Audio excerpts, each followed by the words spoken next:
at Radio Free America. This is Uncle Sam with music and the truth until dawn. Right now, I got a few words for some of our brothers and sisters in the occupied zone. The chair is against the wall.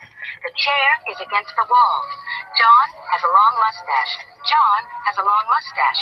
It's 12 o'clock, Americans, another day closer to victory. And for all of you out there on or behind the lines, this is your song.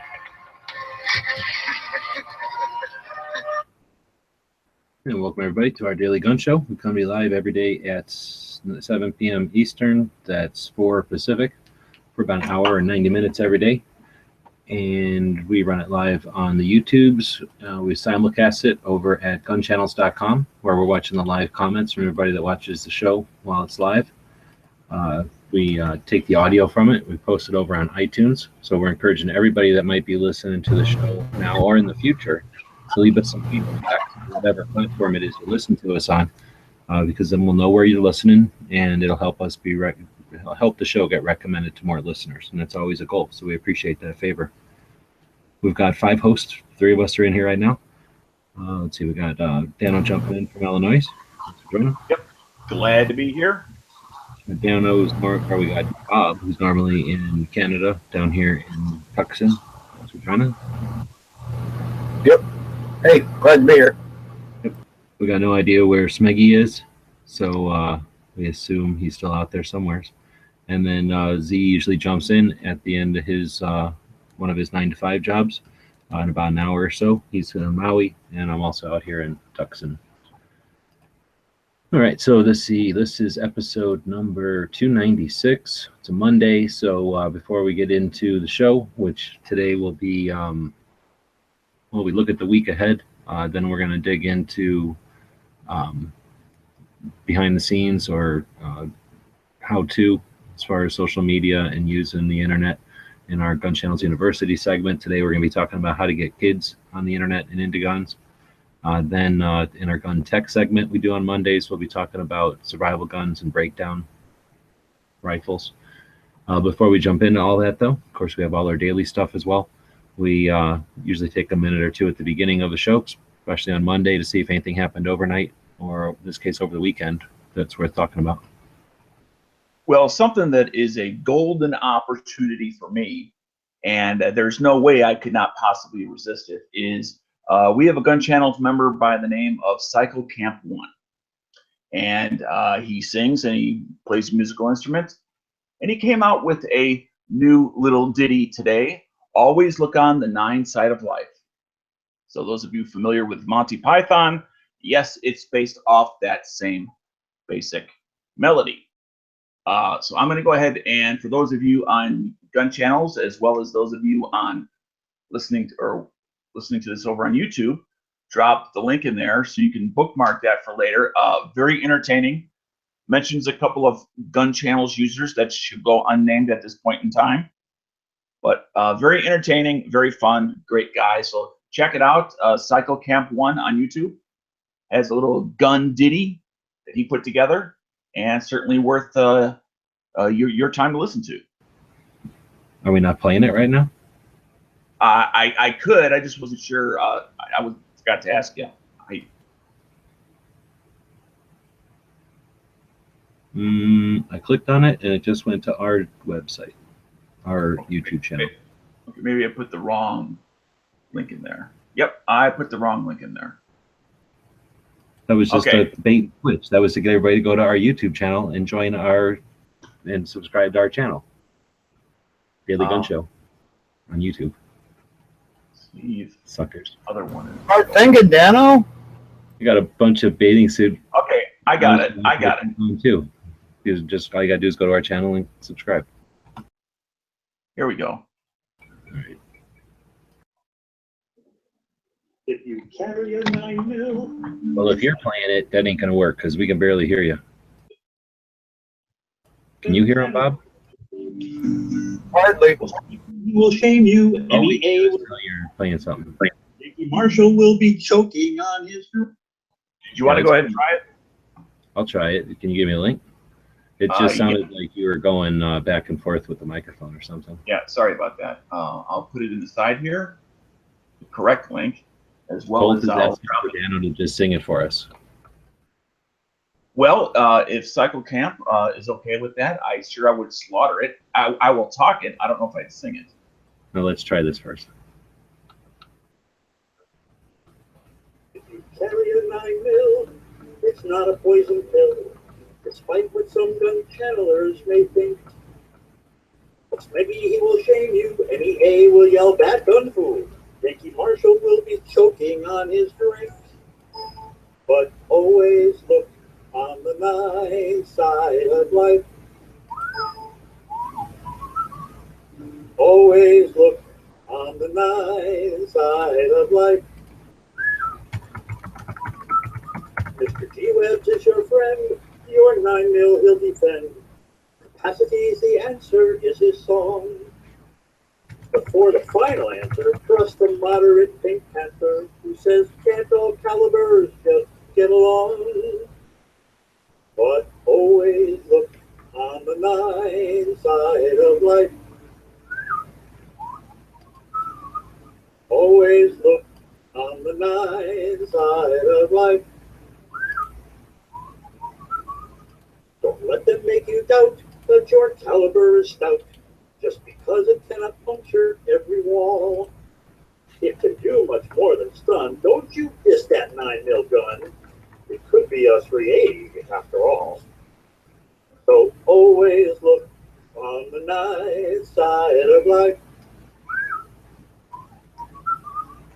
Always look on the nice side of life.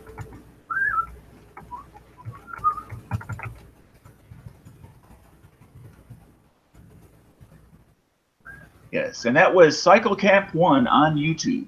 Now, the guitar, he was playing an acoustic guitar, and that may not have come through, but you listen to it on YouTube, you can hear the guitar back to it, not just his singing and his whistling. But I thought it was quite entertaining. Very creative. Pretty good. Yeah. Yeah. And like And it says definitely- on his channel, you if you watch it, you get the 9mm pictures in there. Oh, I forgot to post the link here. Yep. Very cool. Yeah, thanks for doing that. Did he do that for the show or do that for early watch or? I just caught it out. He put a link in the text chat over on Gun Channels. I guess it must have been at the end of early watch or in between. Right on. Well, I know that 9mm shooters like to have things like that to make them feel better about themselves. So he's doing a service. And I appreciated Cycle Camp 1.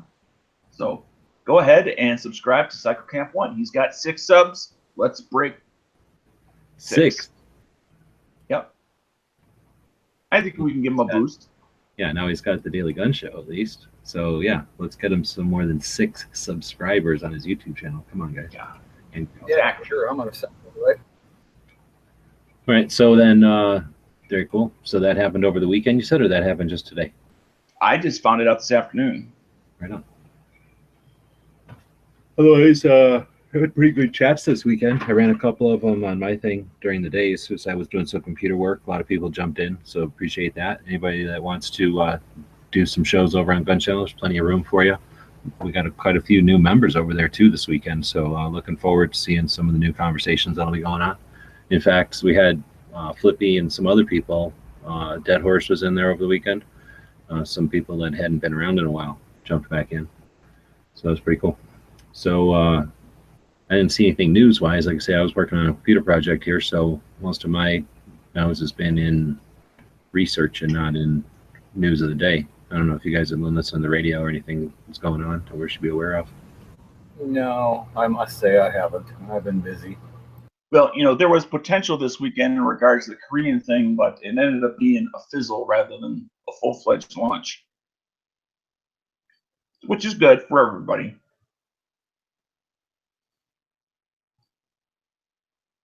And there was a funny thing on Instagram, and I don't think I'll be able to find it because I don't remember whose it was, but it was pretty funny about that whole Korea thing. Man, what if I can remember who posted it? All right, well, so I guess we dig into the show then. Yep, it's all about show prep. This guy. Well, this cartoon though was hilarious. I'd like to find it if I can find it in a second. Cycle Camp says it was just for fun. He must have made it today. He said, "Welcome to the live chat on Gun Channels to the tune of Hotel California?" ? So, Oh, he did another one?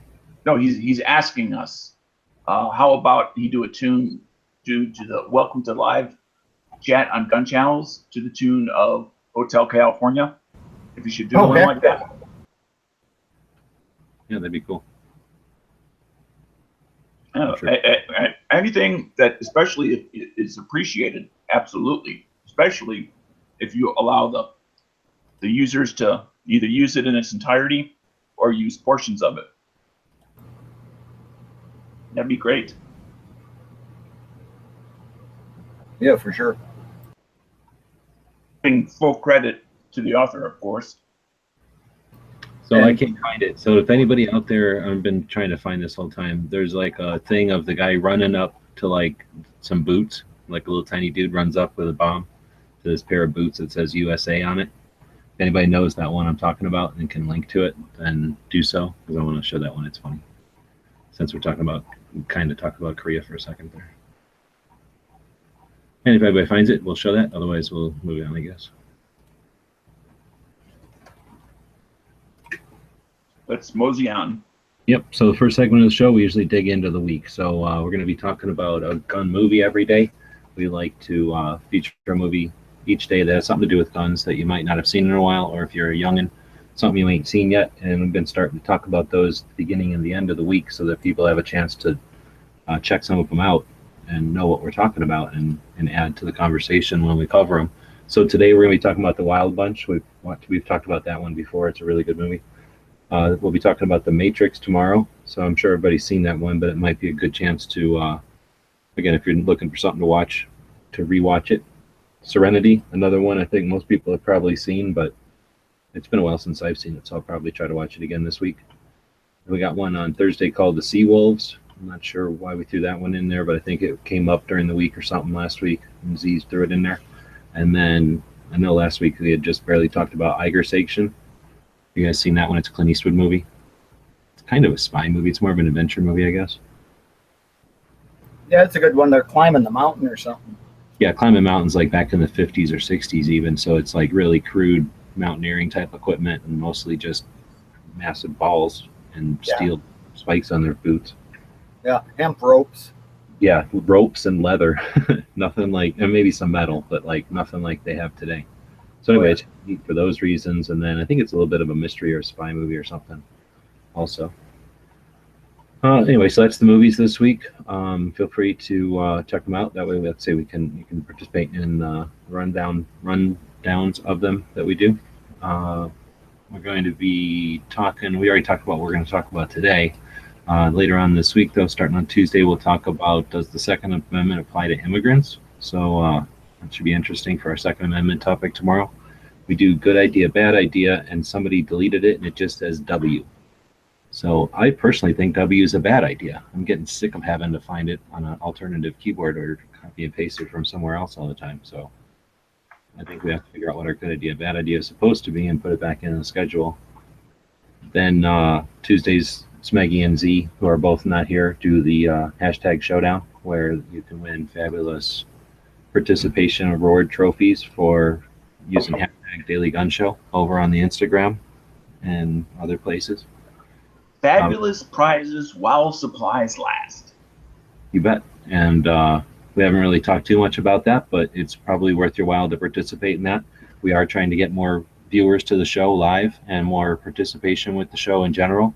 So one of the ways that we can do that is to use the hashtag Daily Gun Show. And that helps us to know who's out there that cares about the show and is trying to get the word out. And then it's a way that we can use to say thanks. So we'll be doing that as time goes on here. And before you continue on, if you do a search on hashtag Daily Gun Show, you'll see a picture I submitted as a good example of third-rate machinist work on a manual safety. So that's a photo I submitted. Quality was absolutely outstanding, as the picture shows. Picture says 1,000,000 words, or 1,000 words. Anyway. Okay. Sorry, G-Webs, if I threw you off your rhythm. No, I just didn't realize I was muted. There's a bunch of activity going on outside, so something's happening here. So where were we at? We're in the middle of Tuesday, and we were talking about the hashtag. Of course, every single day there's the possibility that tactical pop quiz can happen, just when you're not expecting it. Sometimes they're open book, not always, but 80% of your grade. So be aware of that. We already mentioned the movie of the day each day. We talk about a gun shop every day. Looks like we need some gun shops this week. So if you'd like to suggest a gun shop, then either email us or let us know somehow. But our email is dailygunshow@gmail.com. One of the reasons we do the show on the daily is to feature gun shops every single day, and ideally a new one each day. So be part of that. And you mentioned the emails. I want to go ahead and take this moment to go ahead and thank Angry American out there for sending in some more questions for the Tactical Pop Quiz. I appreciate that. If the rest of you out there happen to have some questions and answered with verifiable answers for the Tactical Pop Quiz, please submit them to dailygunshow@gmail.com. Or if you have questions or comments on the show itself or anything on the various segments we do, please send them to dailygunshow@gmail.com.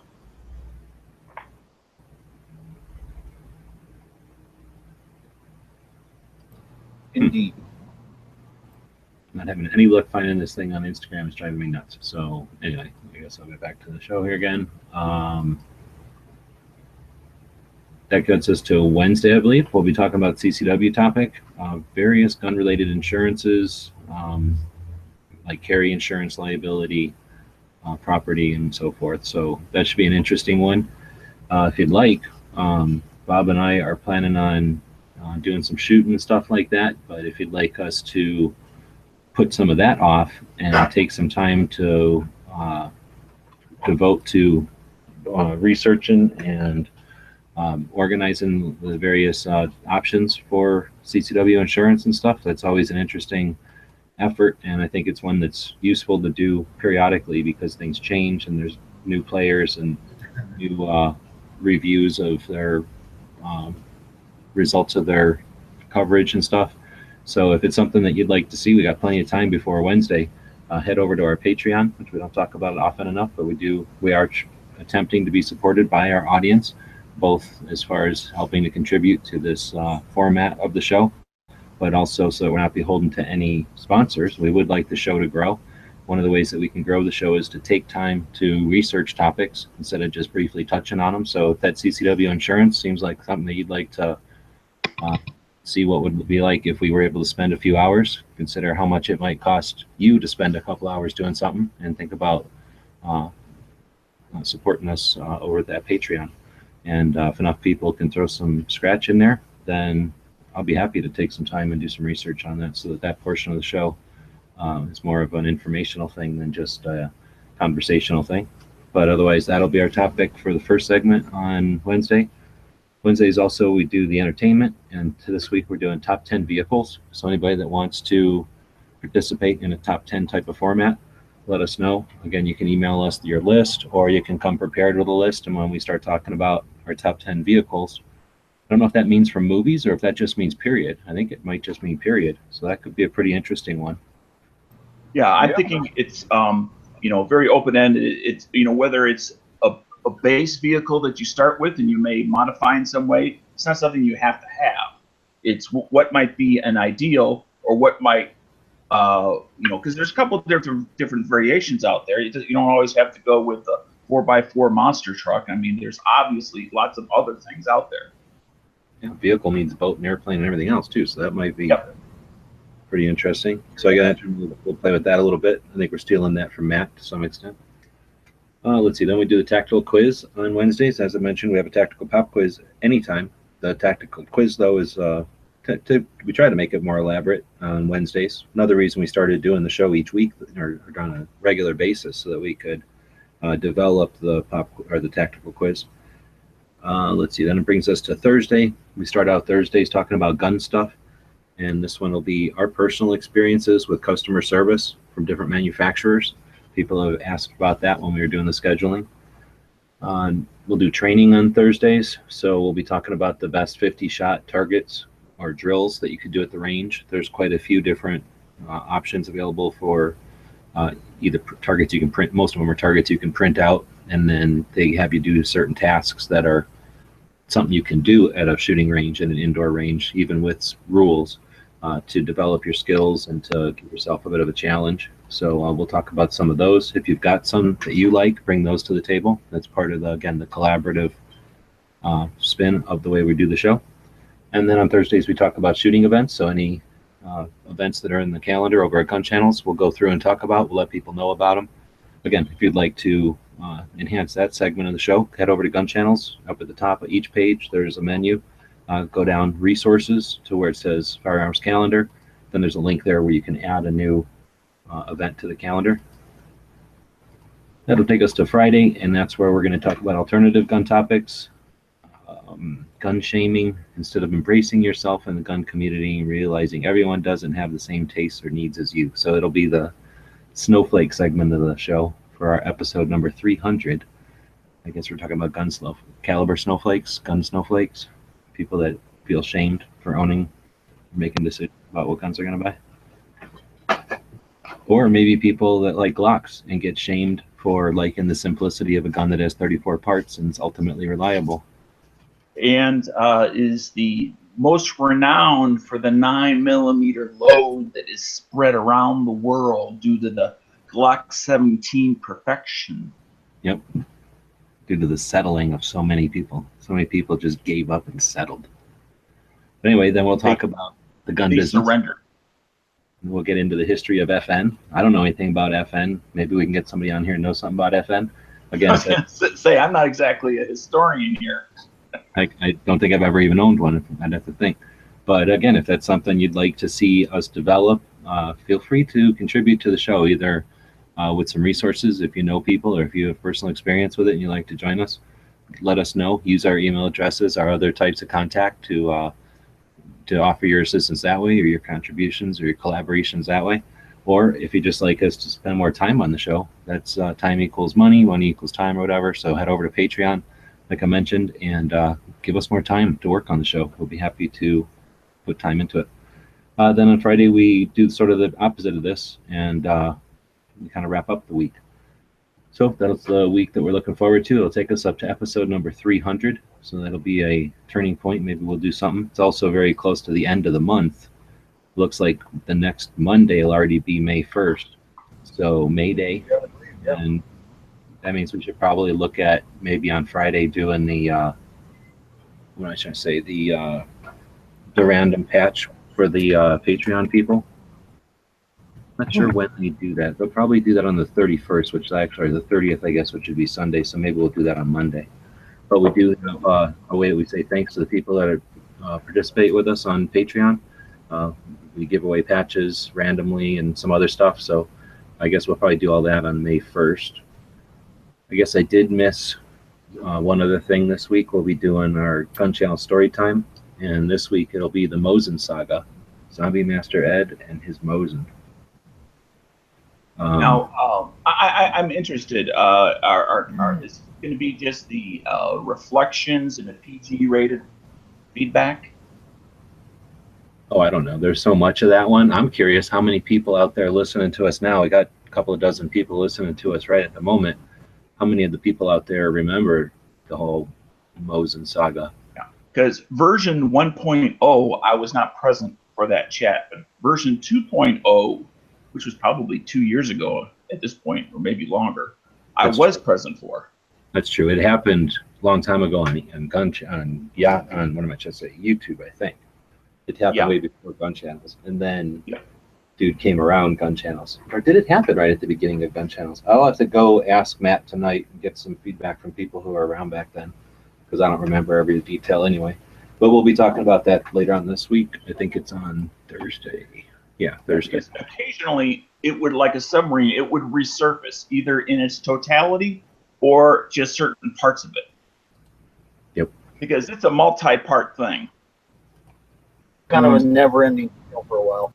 Since we're asking people who are listening now to give us some feedback on that whole story, also give us some feedback either in the comments now when we're live, or if you're listening to this in the future, or you just want to do it privately with our email, which is dailygunshow@gmail.com. But give us some ideas of who you might want to have as a guest on the show. I guess maybe we're just all lazy or something, but we have a couple of people who have offered to be guests, and I don't know. I just usually, if I forget to invite them like Monday or Tuesday, I usually don't bother because I don't want to invite people on like a Thursday or Friday. I figure they're getting ready for the weekend, and I don't want to ask them on like a Friday or Thursday. So just to help get us moving off our butts, give us some emails. Having some unread emails in there tend to give us more urgency on following through with stuff. So if you've got people that you'd like to have us interview, some of you might think would be good for the show, or at least offer some insight to people who are listening, then give us some suggestions on that.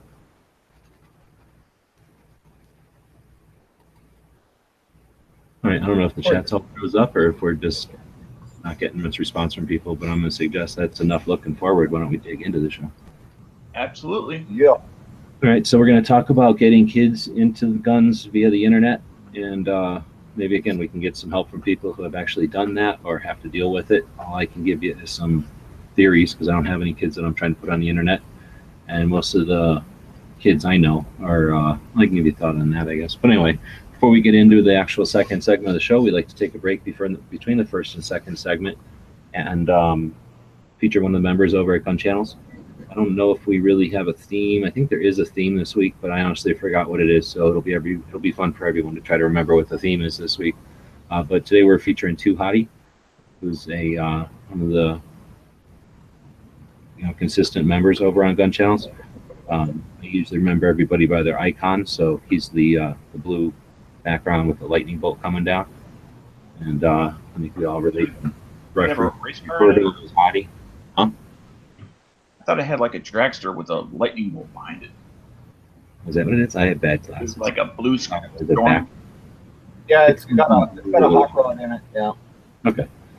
So anyway, I know he's been jumping in the chats also. So again, one of the reasons we built Gun Channels for people that like to participate, like to follow the stuff that's going on raw, live like this, and when needed, kick in and help make things happen. So he started the way many of us have, as far as at first just listening, and then jumped over to becoming a member of Gun Channels and actually just kind of watching the text, and then slowly either asking or answering certain questions on the text, being an active participant in the text, to the next point where he's actually in the chats with us. So he's also he's also one of the things we like about Gun Channels is that it's not just gun centric. I mean, he's also into hot rods. He likes to take pictures of hot rods. So, and drag cars and stuff like that. So, I mean, there's more than, he's more than just that one-dimensional gun guy that he is. So he's got a lot more going than just the gun stuff, and a really interesting guy to talk to. And I think a real asset to the Gun Channels for sure. Cool. So we're digging into the second segment, how to use social media. So each week we talk about kind of behind the scenes, maybe tech, the computers or the phones or the cameras or the software or the strategies of how to run a channel, either on Instagram or YouTube or Facebook or even on Gun Channels. This week, though, kind of more general, getting kids into guns, getting kids into the guns with the internets. So imagine if kids, I know a couple of kids that are interested in doing YouTube channels and stuff. So I think that YouTube is obviously a thing they know about. Is there some way to get them in, transition them into the gun community, or make them, I don't know, future gun channels or something, or what is there to go? Which way do you guys want to go with this? Well, and that's the thing is a lot of kids, I mean, that are into the internet tend to be more into gaming or the social media side of it. But gaming is like a gateway drug as well, in a positive way. I mean, because because kids don't have necessarily a lot of money, or they're below 21, and their parents may or may not necessarily want to cooperate in regards to their interest. But it does plant the seed of interest, and that's, I think, is something that is positive, so that later on, when they're 21 or older, or have the money to be able to make it, because it's not cheap. To necessarily get started when when you're not making much of anything. And Right. and that's where I think the video games is, at least it plants the seed of potentially long-term interest. And then you have the ongoing super. We talked last week about all the gun level activity in movies has definitely risen, or the gunplay, so to speak, the realism has they've raised the bar several times since, let's say, 30 years ago, as far as the role that guns play in movies, as far as how they handle them, what they do with them, all that sort of thing. And again, I think that helps maintain interest in what I'll call youngsters, or those that necessarily don't have the money to really water the seed of their interest, so to speak.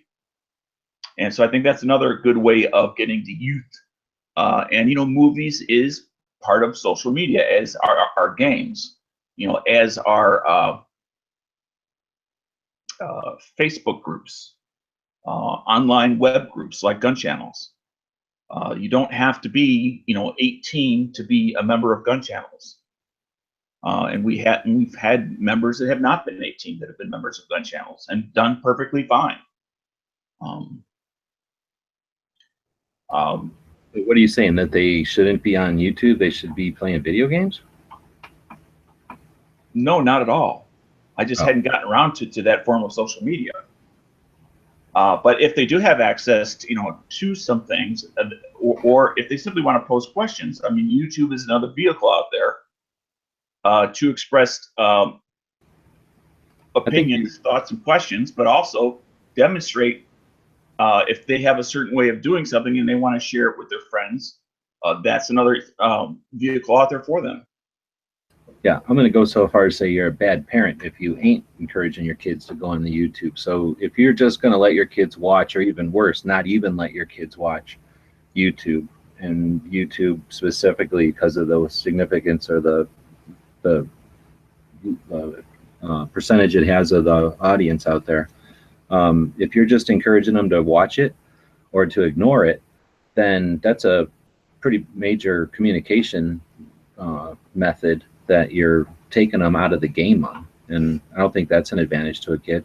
I think having the kids dabble in content creation, especially when they're young, and absorbing the different stuff that's out there so they can catch a lot of those subtle nuances and stuff, just like learning a musical instrument. They say that it's easier to learn it when you're a kid. I 100% believe that, just from my own experience and from others' experience, that you just learn better when you're in that time of your life where your brain's growing and you're in school learning every day. It's just part of your life to learn. So let your kids learn this stuff, number one, so they can't be fooled by it, right? So they understand what it is technically and the way that it works. Two, there's tons of kids making money, so why not let your kids be capitalists and entrepreneurs? Regardless of how anti-gun parents may be, their children at some point in their lives will be exposed to guns. And do you really want your kids, even if they're adults, exposed to guns without having the basic safety rules, educated them in that? Do you really want their best friend who really knows nothing to show them about guns, or do you want them having that meeting knowing something about the safety rules? I don't know what you're talking about, because I can't imagine anybody that's listening. I guess it's possible for somebody who's listening to this show to not have talked to their kids about gun safety. I didn't even think about that, because I can't assume. I only can assume that everybody who's listening to this, that's a done deal. I'm talking just about the kid's own skill set, keeping the kid away from it and not encouraging the kid to construct on it now, or when they're younger, when they're growing, I think is what I was trying to get at, is important, because then going forward, if a kid decides they like it and they go ahead with it, they can make money, they can start business, they can get experience, they can make contacts and network in ways that that are beneficial to them for all different types of paths in life. But if it's something that they catch on to and they're able to get any kind of an audience, and there's examples of youngins creating audiences, either with, I don't know who, kids probably, or I don't know, maybe kids from other countries or something, or adults that just are impressed by their abilities. But some of those kids out of, the people that we're encouraging to do it are going to be successful at it. And then when it comes time for advocacy, or the necessity for advocacy and for clear and efficient communication to be going around, we can't depend on old people. We already know that the old people are barely able to do this. I consider myself an old person. I'm barely keeping up with this tech. So if we're going to depend on the next level of old people who are just a little bit younger than me, they're savvy, but they're not that savvy. So I'm saying that in order for us to continue on as being able to get messages across, we need these little kids to be playing with the internet now when they're young, so that when we're all retiring, they're more than just picking up the baton. They've already got something established, and they're on the next level.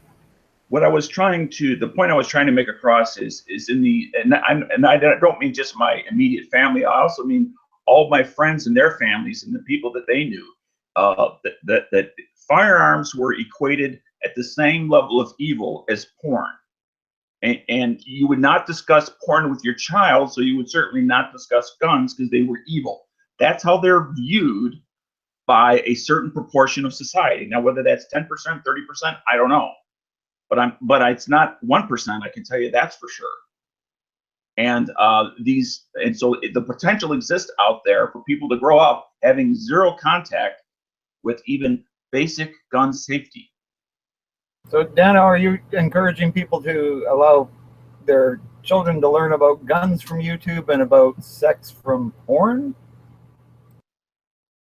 No, I'm saying that's why they refuse to talk about it with their children, because they view it as just as evil, as terrible of a sin as that. I think that should be something a parent should talk to their kids about, is sex and guns, and not allow them to learn it on YouTube, or at least the proper etiquette about it. Yeah. I mean, when my kids were 8 years old, or between 6 and 8, in fact, one of them was 8, one of them was 6, is when I had, one of their early gun talks about, what to do if they see a gun, if they're at friends of theirs. And, there's no mom, there's no dad around. It's just, you and some friends. What should they do? I had those talks very early, and I had more than one. Because, sometimes kids just are like, yeah, in one ear, out the other. They just want to go back outside. They don't want to, listen to mom or dad when they could be outside playing. So you have to have those discussions more than once. It's up to them and their personal interests as far as whether it becomes a long-term interest or not. But it's just like road safety and pedestrian safety. When is it safe to cross the road? What are you supposed to do at an intersection? Well, you're going all over the place. So I guess I'm not sure if you're using these as analogies to kids and social media. Parental responsibility in regards to guns.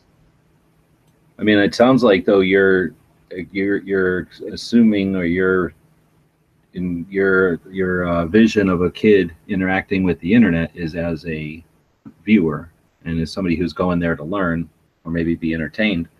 I guess I'm saying that definitely doesn't have to be the only thing, and I think they should not be worried about what they're learning off of YouTube, but more like, what are your kids teaching other kids on YouTube? And maybe some of the responsibility of free speech. And sure, you can say anything you want, but what's responsible, and what is the message that you want to give across? And what if a long time from now, somebody looks back at what you did now, so they start thinking about the future? I think there's some real tools or some real lessons they can learn there. Yeah, I definitely got off the subject there and kind of veered off into parental responsibility. So sorry about that. But I don't know. So it used to be obviously both of you guys, your kids all grew up way before internet, really. Or if there was internet, it was just the beginnings of, compared to nowadays kids. Every little kid I know can use a phone better than you guys probably, and maybe I remember what they're doing. my kids are only in, the oldest one's only 20, so. Yeah, in the 60s and 70s, there weren't even bulletin board services when I grew up. No, computers, there was computers, but they might as well have been freaking aliens because they had nothing to do with us in everyday life for novelty or something. But even when you're kids, I'm saying, your kids grew up in the 90s, I thought. Your kids are younger than that, Bob? No, my kids are, they were basically born, one was born in 95 and the other one around 2000, so. Yeah, mine was 93 and 95. Born. Established by that point, yeah. Okay. Well, but still, I mean, being around during AOL and MySpace is a little different than picking up a phone nowadays, and a little bit more sophisticated apps and stuff. You can get around a little bit quicker. Oh yeah, like my kids know way more about how to do stuff on the internet and how to run a smartphone and stuff than I do. But it was at the point where people were just deciding, was the internet even good to let kids have access to? I mean, that's a question that's still going on. So Artisan Tony saying the last thing he said here at least was that it's a parental responsibility, and or are we saying do things, not watch on the TV? So I'm thinking, I know that Tony's done this, so I'm thinking of probably some of Tony's videos where he's gone out and either done stuff with his kids for like their scout activities, or just doing stuff that they would normally do out in the woods or whatever, besides shooting. Just going out orienteering or playing with a new compass or something, or some of those videos he's done kind of hiking and just screwing around in the woods, basically testing out knives and axes or something like that, a new tent, and being able to share that. I know that when I was a kid, I mean, we did all that same stuff, but we were sharing it with our scout troop, or maybe even less than that, like our pack. Just when some of us, 6 of us, would go out camping, it would have been a whole nother thing if we were bringing out cameras with us and potentially creating channels and stuff. I think there's some real potential there. One of the things you learn in scouts is leadership, and that you have the ability to organize and come up with a plan and come up with steps to achieve your plan, and then follow through on your plan, and then reap the benefits of achieving a plan, and then looking at the next one and a more challenge. And that was something that we would learn almost in a petri dish when you think about compared to now, because we were doing this all in a room at a church, or in a section of the woods or something, with other scouts doing other projects in other sections of the woods or stuff, but basically on our own, and barely getting recognized by our own patrols and our troops and stuff.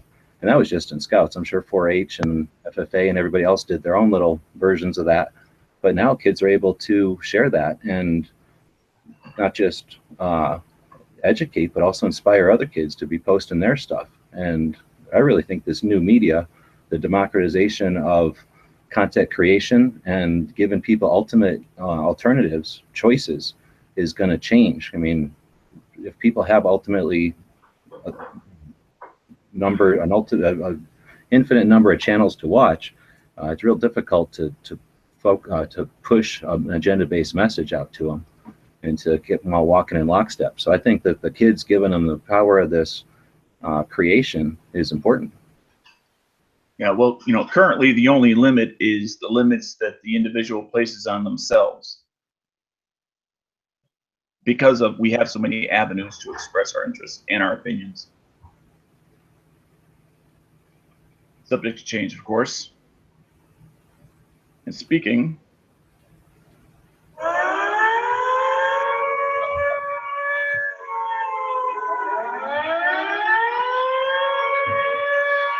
run for cover! Run for cover! It's a smuggy attack! It's a smuggy attack! Run for the shelters! Save your lives! That's right. It's time for the tactical pop quiz of the day. So those of you over on YouTube, put your cursor down in the box, limber up your fingers. Those of you over on gun channels, do the same. Today, I'm going to ask for someone's name, and I want the first and last name on the same line. Not separated, not all part, and not just an initial. I want the full name. So, That being said, my professional assistant, Mr. G, have you seen the question? And more importantly, have you seen the answer? Yep. All right, I will read the question twice. Again, first and last name, please, all in one line. Question is, who developed the 9x19 round? Ooh, I know. Ooh, I know. Quiet, Bob. Who developed the 9x19 round? First and last name, please.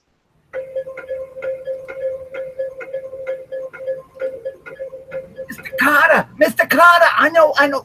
Ooh. Not John Browning. Nope. Nothing on YouTube. They probably haven't. Matt. Over on Gun Channels. Yep. Before YouTube. Now we got multiple correct answers. And the correct answer is George. In George's Jungle. Luger. George Luger.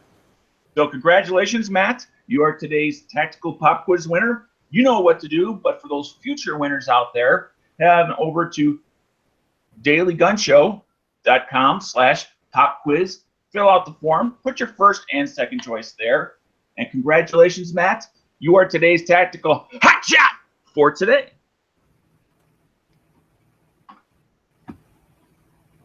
And this is when I hand it over to G-Webs, and he throws up the patch panel. And yep, we just showed it there. So, like Daniel said, Matt knows where to go. And that's the way we say thanks to our viewers every day. We do the pop quiz. So if you're listening on the iTunes, every once in a while we'll do that via email. But most of the time it's to say thanks to the people that are watching us live. You sure it wasn't Gaylord Luger? That's what Jared thought it was over here on the YouTube side. I'm pretty sure. All right. So, And you gotta remember, everybody, if you disagree with what is Dano's answer to the pop quiz, it's our show. So suck it up, Buttercup. It's always going to be Dano's answer, not necessarily the correct one. So since we're talking about our website where we send people over to take a look at that patch panel, we do have some logo gear over there. Our patches over here on the right, you can order those, or we do have t-shirts. So if you're more of a t-shirt and mug type, you can click on that link. It'll take you over to our Spreadshirt store. None of this stuff is created. You basically just click on it, choose the color you might want and size and that kind of thing. And then it's $15. I think 3 of that goes to the show. And again, that's the way you can go around showing your support for the show, helping to spread the word about it.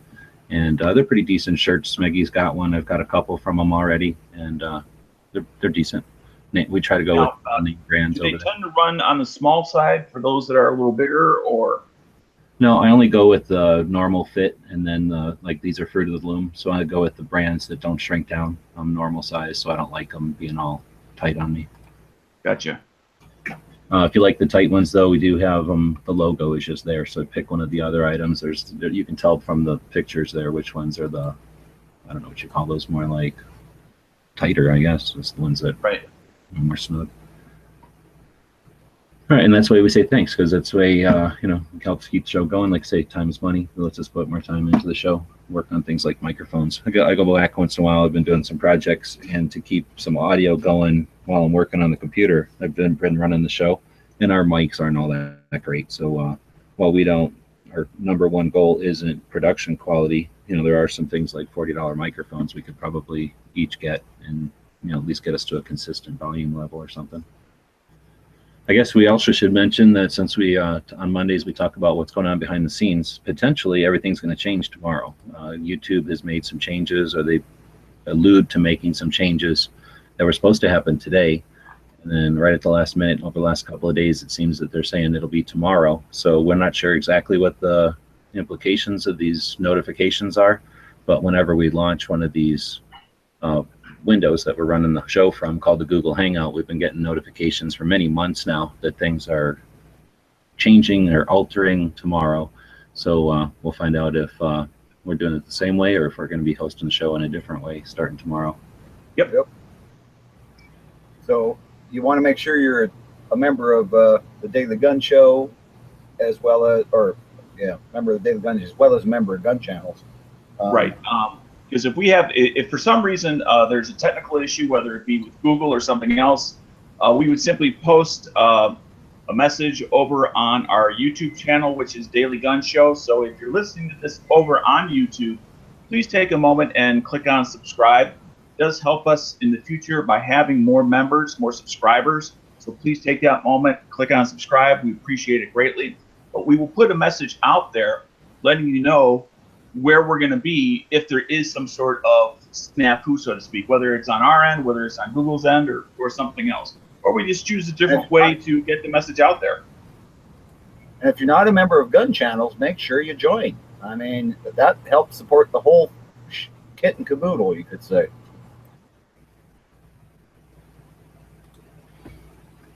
I'm looking, you have coffee mugs. I'm trying to grab those for them over here while we're chatting here. But then I guess that'll take us into gun tech. Looks like Z's about to jump in, so we might as well part around for a minute until he shows up. But okay, I did find them. Let me open these up. All right, open it.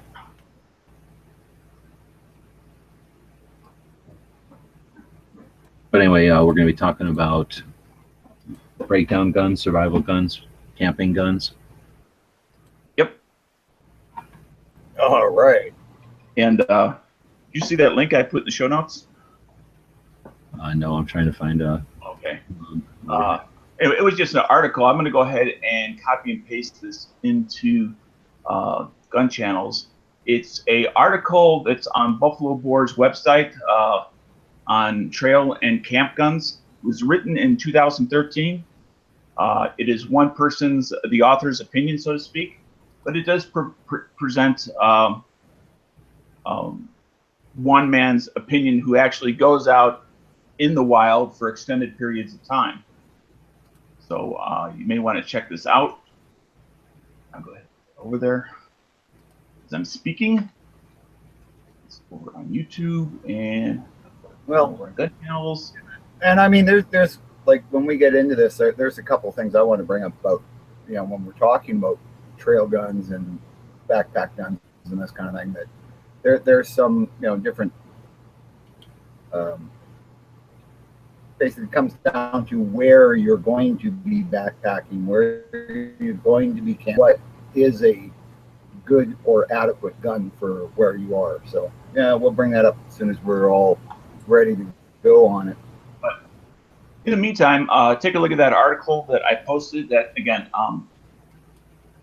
as far as I find it interesting, I'll go ahead and just start talking about the article a little bit rather than necessarily our personal opinions. Is the author's name is Tim Sundles, and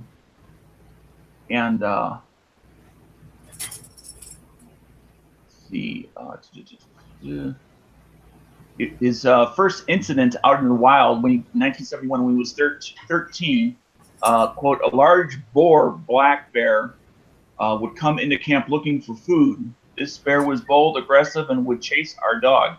He even chased my mother into the trailer one morning after my dad and I had left camp for a day of trail rides. Even at age 13, I was protective of my mother and the innocent, as my mother related it angered me. I imagine what would have happened to her if the bear had caught her when she was too far from safety of the trailer. Consequences were unthinkable. And that's kind of the basis for the article in regards to camp guns that he currently uses. And of course, these are for from black bear to brown bear to bison, and as well as a number of other animals, moose, wolves, mountain lions, buck deer when they go to rut are overly aggressive at times, generally speaking, he seems to very much favor lever action big bore rifles, such as a 338-06 to the 444 Marlin, 4570 with like about a 20-inch barrel. Those are the calibers as well as generally the types of platforms that he prefers. Now, of course, there's a lot of other camp guns that are out there because not everybody is necessarily in bear country. But that doesn't necessarily mean that, out camping that, you might not have some rabies infested raccoon suddenly decide to go wild in the, in one of the tents. So, you never know either how little or how big the threat may be, or two-legged.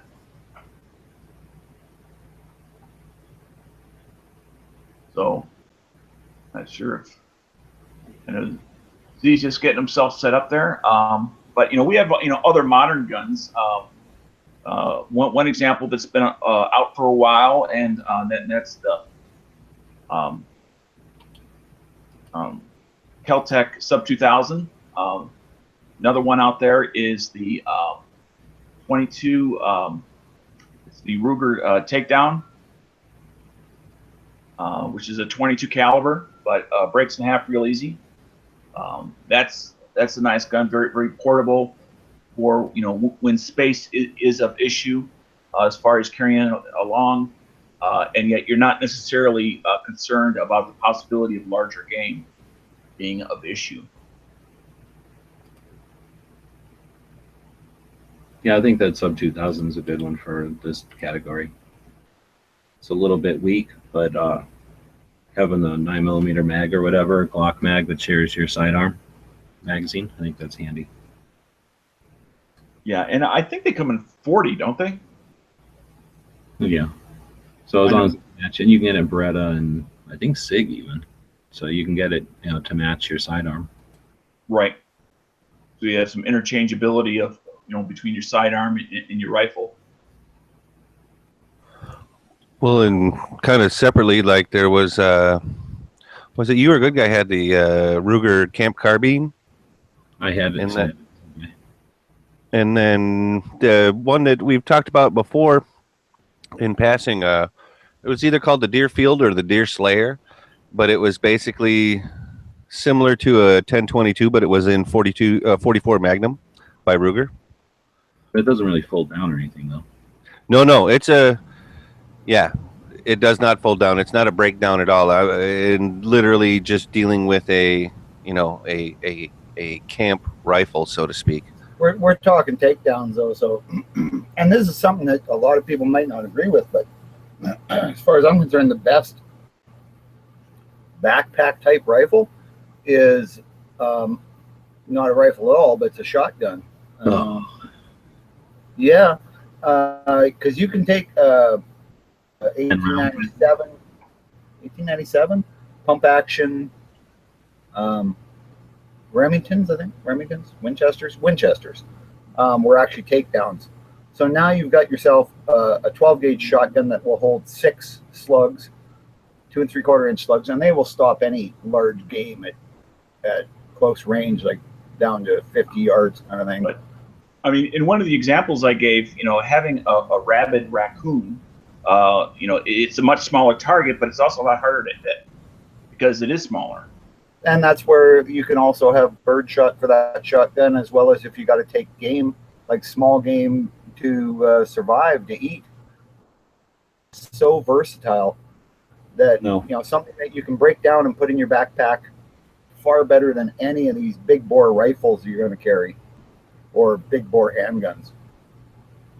Well, I'm not going to advocate for a big bore rifle either, but not for a shotgun. But then again, extra bag, big satchel full of ammo for it. But the whole point is, you're not going to need that much ammo. And you're not going to have much ammo, so you hope you don't need it. I think that with you're for a 9, you 50 rounds, 25 slugs, half a dozen buckshot for deer, and then the rest is going to be game. So I mean, really, so what, actually, 24 rounds? So you're saying in the same brick that like 25 rounds of shotgun fits in, you got 100 rounds of 9mm. Well, yeah, but still charged by a grizzly bear. See what those 100 rounds of 9mm are going to do you. See what your shotgun shells are going to do to you. You got 6 full off slugs. They're going to drop a grizzly bear. Now you're going to put together your 1897 Winchester slide action, and then you're going to strategically whip in those slugs, take pinpoint accuracy shots at this bear. You're always coming up with this bear suggestion. That you're One of basically the things that I was going to bring up is depending on where you're going to be, what's the best backpack gun? Bob's So taking you're him Going out to with be a 22 somewhere in the down year. here, then you don't He's got a 22 in the year. can be. Yeah, well, Maybe you some of can that he's as long breaking as you up. climb up a tree first. Charge me? No, I'd rather have a gauge. Bear ate your internet. Something's happening to your internet. It's all Even a So 12 where does gauge a double fall is on going to SG? be better than you're trying to stop a bear Nobody's trying to stop a bear. You brought or a that moose. to your fantasy. I mean, We're talking camping guns and survival guns. You're saying that a shotgun is so great, even though it's super heavy, and you can carry around about 25 rounds. just say it. Depends on what the threat's going to be. There's no threat. It's a survival. The threat is nature. Camping/survival. It doesn't say anywhere like getting shot down in grizzly territory and you accidentally fell into meat broth. I mean, you got to understand where Bob lives is grizzly territory, Yeah, though. No. I almost think we need to break this subject into lower Comfortable 48 versus Alaskan. Bob lives in the comfortable middle of Canada. Don't let him act like there's grizzlies walking around. But I did ask, what about underfolder? Underfolder? What, an AK? Hell yeah! No. Why not? Wait a minute. What? Why not? 9 pounds. How many rounds are you going to carry around for that? 50? Well, More like 60, I guess. A couple of magazines. I don't know. It just doesn't seem practical for a survival gun. Again, if you're going out to evade and escape or something, sure. Or if you're going out to protect your The AR-7. well. So does that pretty much mean we're relegated to 22? Is that what we're talking about then? Pretty much, 22, No. 22 Magnum. Just for me, I don't like taking a heavy ass AK out and shooting it when I go camping. I got stuff to pick up. I guess it's easy Okay. to magnet, but I mean- also loud, obnoxious. I guess if you had a can, it'd be a little nicer. I mean, I'll agree with you there. I always try to mention the right tool for the right job, and that's why I do believe, and I'm using the word believe, that this is not a factual thing. That depending on where you camp and the animals that are known to be there will determine which sort of camp gun would be most appropriate. That's a good point, I suppose. But I guess that's the point. Are you going to go out camping and carry around an AK? What kind of threat do you have camp? You're being attacked by all of the brownies and fairies of the wood at the same time. I mean, if Maybe you're an elf on a shelf. you're going to Then say a south room- of Tucson, It'd be bad magazines. you're really breaking up. And I Bob. mean, You're fairies. saying stuff, but it's just coming in really broke up. We know you're saying stuff, Bob. It's coming in really broke up. Maybe try refreshing or something. So it's coming in loud and loud, but not consistent, right? Breaking up for you guys? Oh yeah, totally. I mean, not just Yeah, because no, I was trying to ignore him, but I mean, it was. Yes, he was. Very, very loud. I was going to say, if you are going to somewhere like the international border and you're concerned about night raids or something, sure, AK is the way to go, obviously. How about a Mac 10 then? No, It's not accurate enough. no, they're fun, but they're not. No, they're only 9 or 45 or something. Oh yeah, that's totally what I was saying. Was 45. No, they are made for, you're super loud, but it sounds better than before. Okay, now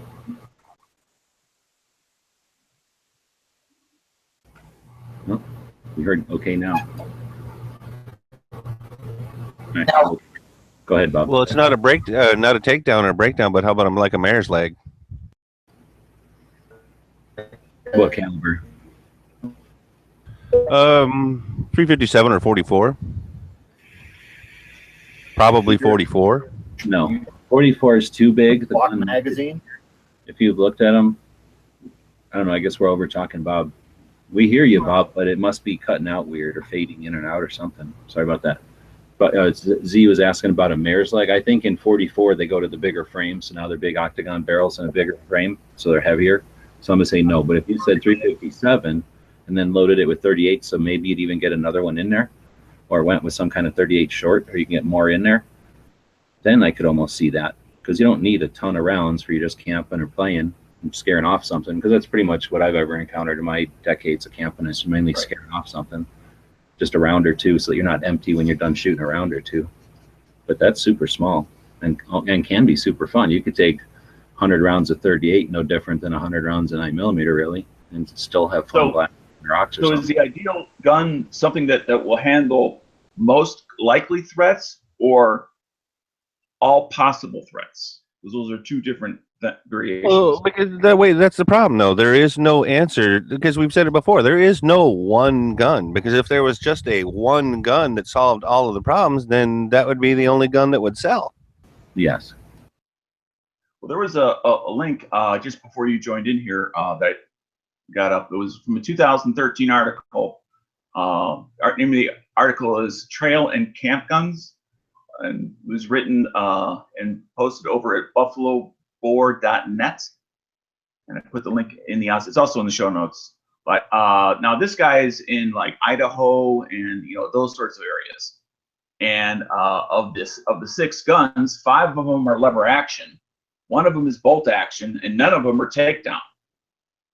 And they're ranging from 338 odd 6 to 444 Marlin to 4570 in caliber. Oh, and 50 Alaskan. I'm not sure exactly what that is, but it's huge. So here's the thing: is that where is he hunting or camping? Idaho. Oh, well, then that's why. He's in bear country. He's got mountain lions. He's got probably, I don't know if the moose would attack him necessarily, but I know he's also got elk in that area. Yeah. Well, even the East Coast, up and down the Appalachians, you do have cougars. Mountain lions. Now, is it likely? No. Is it possible? Yes. Heck, I saw a video of a bobcat attacking a turkey hunter. Yeah. No, I will say he didn't really know what he was getting into before the hunter spooked him back away or whatever. But the bobcat did try to run at him. So how did that go? Oh, everybody was fine, including the bobcat. The bobcat got an eye opener and moved along.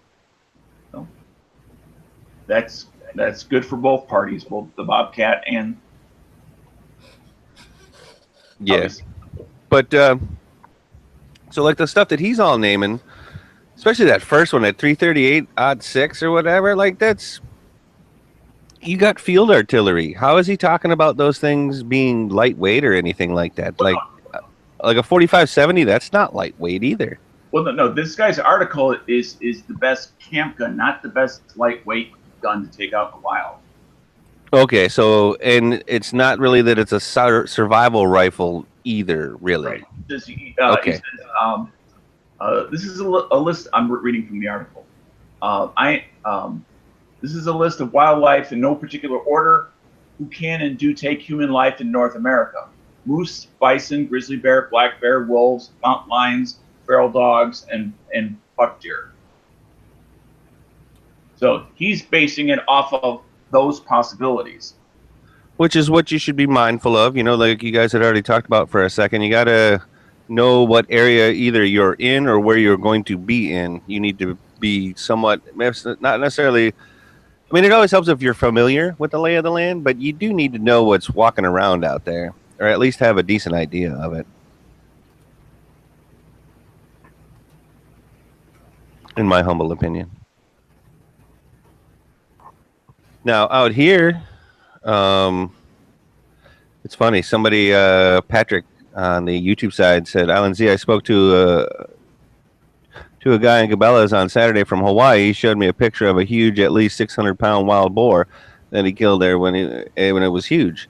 So, like, that's probably what I got in the woods around here, and I'm not even necessarily talking a 600 pounder, but it's the hogs that'll mess you up here, because we don't really have too much anything else. Other than that, it'll be in the water, it'll be in the ocean.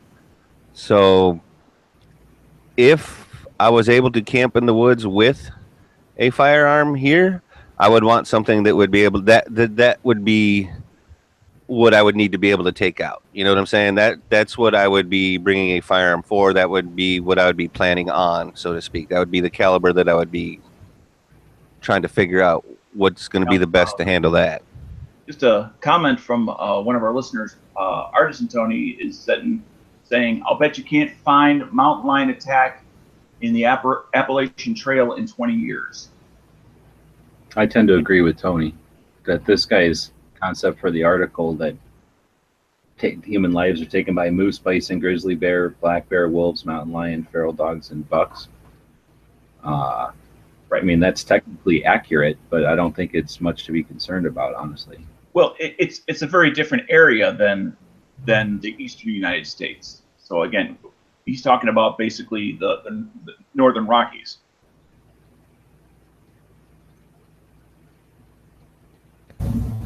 Going to run into in, say, northern Alberta or northern Saskatchewan, place like that your biggest threat's going to be moose. And those, yeah, you want a big caliber, like, at that point, I'm probably not going to, I'm not really going to count on a 12 gauge shotgun slug stop. It will stop. Moose can't climb a tree. If you hit them. Can't climb a tree. Right. There's Ken. But they can knock over a tree if they really want to. Oh, yeah. Yeah, if you don't climb up a big enough tree, and even a big tree, they will knock over eventually. We're talking things the size of Clydesdales with horns. And moose are mean. They're really dangerous. If they're in rut, they're mean. Other than that, they're very, I don't know what you call them, timid, but they're just not aggressive. Yeah, they'll stomp you flat or try and mate you, one or the other. Either way is going to end up really bad for you.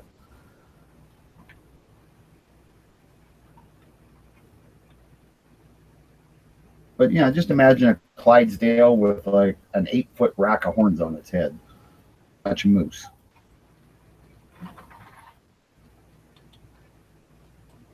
So, G, what kind of four-legged are you going to have to worry about? You got coyotes, some mountain lions. Not worried about either one of them, but yeah, we got bears and bobcats and cougars. We would have jaguars if he doesn't build the wall, and then we got wolves reintroduced. We got that's about it. Humans is actually the worst thing I think down here.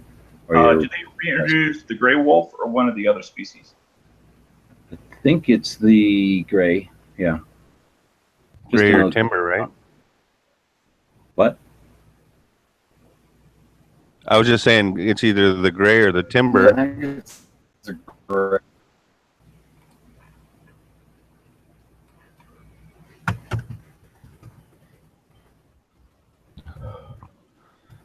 Now, just so I know, Bob is not actually stroking out all these times, correct?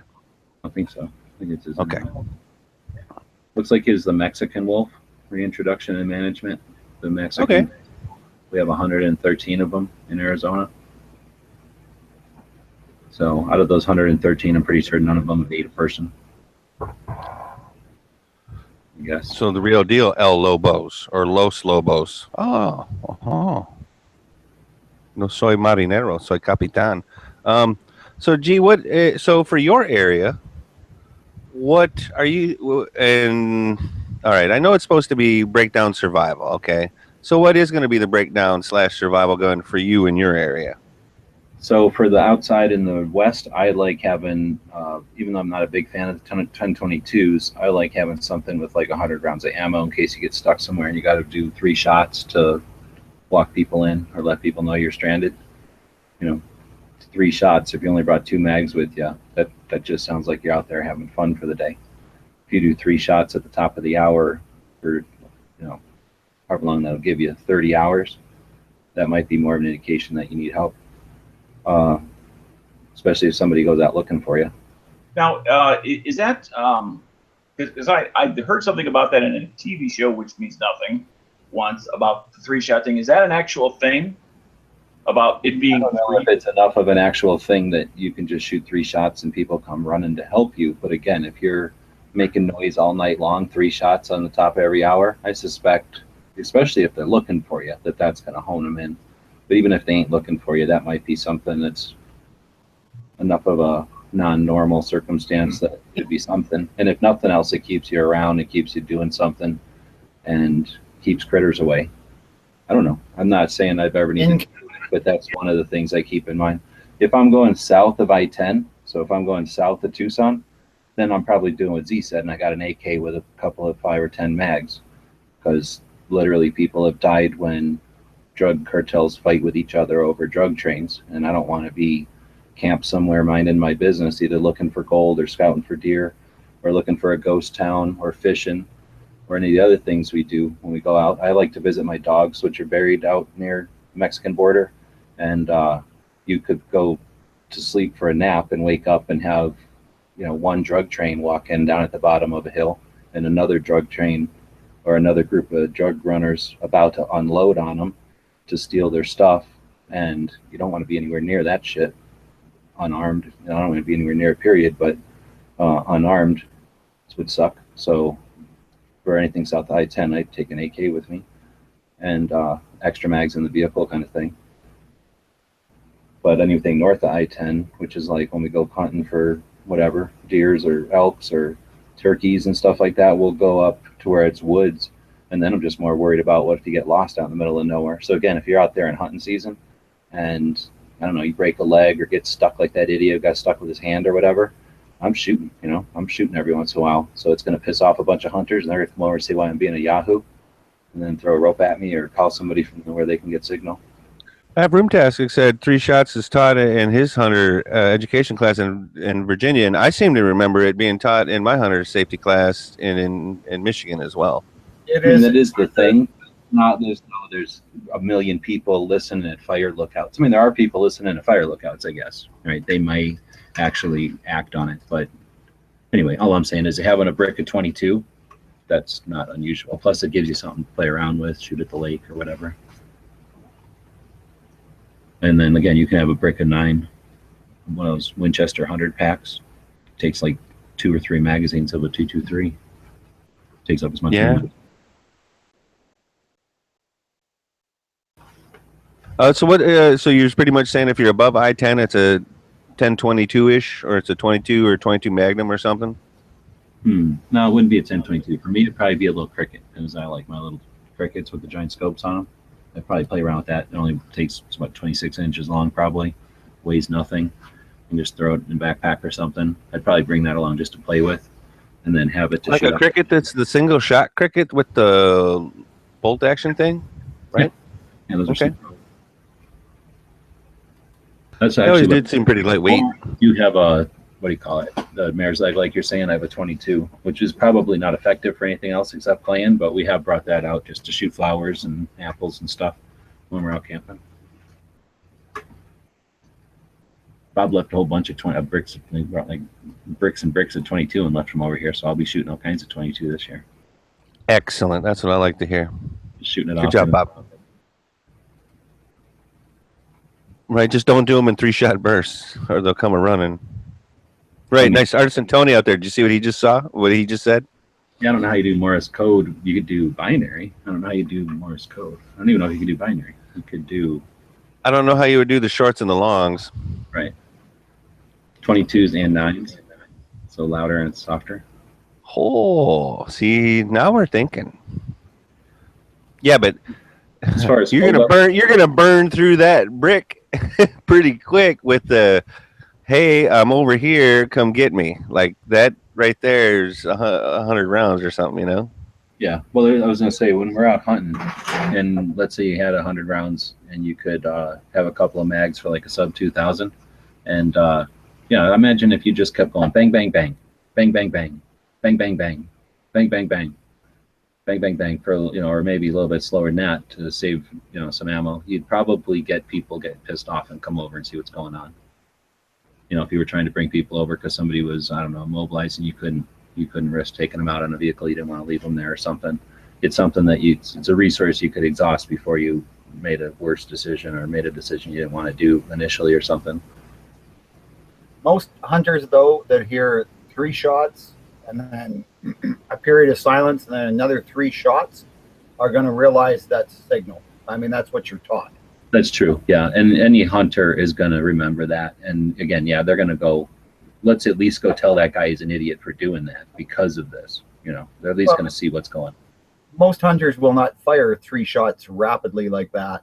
And then, 10 minutes later, fire another 3. That's just not going to happen. No, you're right. And if you did, you were being a yahoo and they'd come over and tell you to shut up. Like you're scaring everything away. Like quit it. Yeah, that sounds about right. All right, I think we've exhausted that one, and I'm sure we sold a lot of breakdown survival rifles, which was really the goal. So, but did we though? Like we didn't mention like the Badger or no. And plus, Browning has a whole line of breakdown rifles these days. That's but true. anyway, breakdown, but they come apart. I don't know. I was gonna say they're still like 6, 7, maybe 8-pound rifles. Hey, nice little double barrel shotgun breaks down into the tiniest little thing ever. It's only 18 inches long. 18 inches long. An AR-15 can fold down to smaller than that. Can fold down to 16. Yeah, but it's a gopher round. A 12 gauge will actually kill something.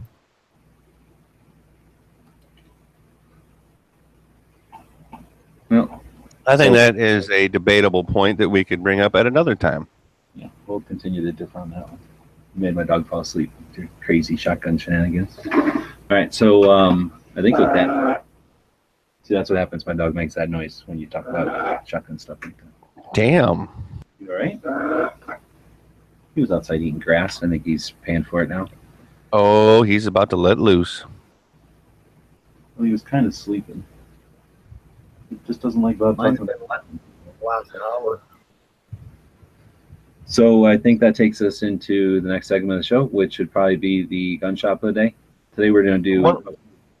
I just wanted to add one last thing on the camping stuff. One of our Gun Channels members made the comment, and I might be inclined to agree, even though I still like going in the woods, is his idea of roughing it anymore is a hotel room in the casino with slow room service. And then he says, I don't think I need a survival rifle for that. He may be correct on that. So, I say may. Let's say you're in a hotel of any size. Do you really want to be unarmed in a hotel? What happens when they all turn into zombies? Huh? Do you not want something that's got some, magazine capacity? Or being in a hotel, you're not at your car, so don't you want your rifle anyway because you're on the road? I don't know. I feel more comfortable when I got my rifle in my hotel room with me. See, no, I haven't really been traveling enough over the years recently, after being a firearms owner again, where that's an option so much. But I'm also stuck on an island in the middle of the Pacific Ocean. But I could definitely see it being a thing. Like when you did your trip in 12, I seem to remember photos of this, that, and the other thing, so to speak. And it always seemed like a good idea to me. We were definitely trying to prove a point because it was 12, and I don't know, we were just trying to prove a point. But yeah, it definitely wasn't uncomfortable having an AK. What was I carrying it in? I think in my tennis racket bag with my chest rig in there. And it's nothing. Taking that into a hotel with you is nothing. Nobody even pays a second attention, except that maybe that guy looks pretty fat to be carrying around the 2 tennis rackets because it's in one of those bags that looks like it's got 2 tennis rackets in it. But nobody even cares because seriously, you could be carrying that for somebody else who isn't there standing there right then. Nobody even thinks about it. And now you've got a chest rig, first aid, tool, lights, and like I said, multi-tool, and then 5 mags, and an AK with the mag in it already.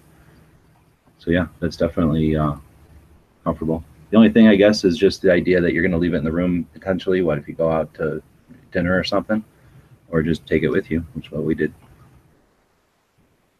Especially if it's in a bag already.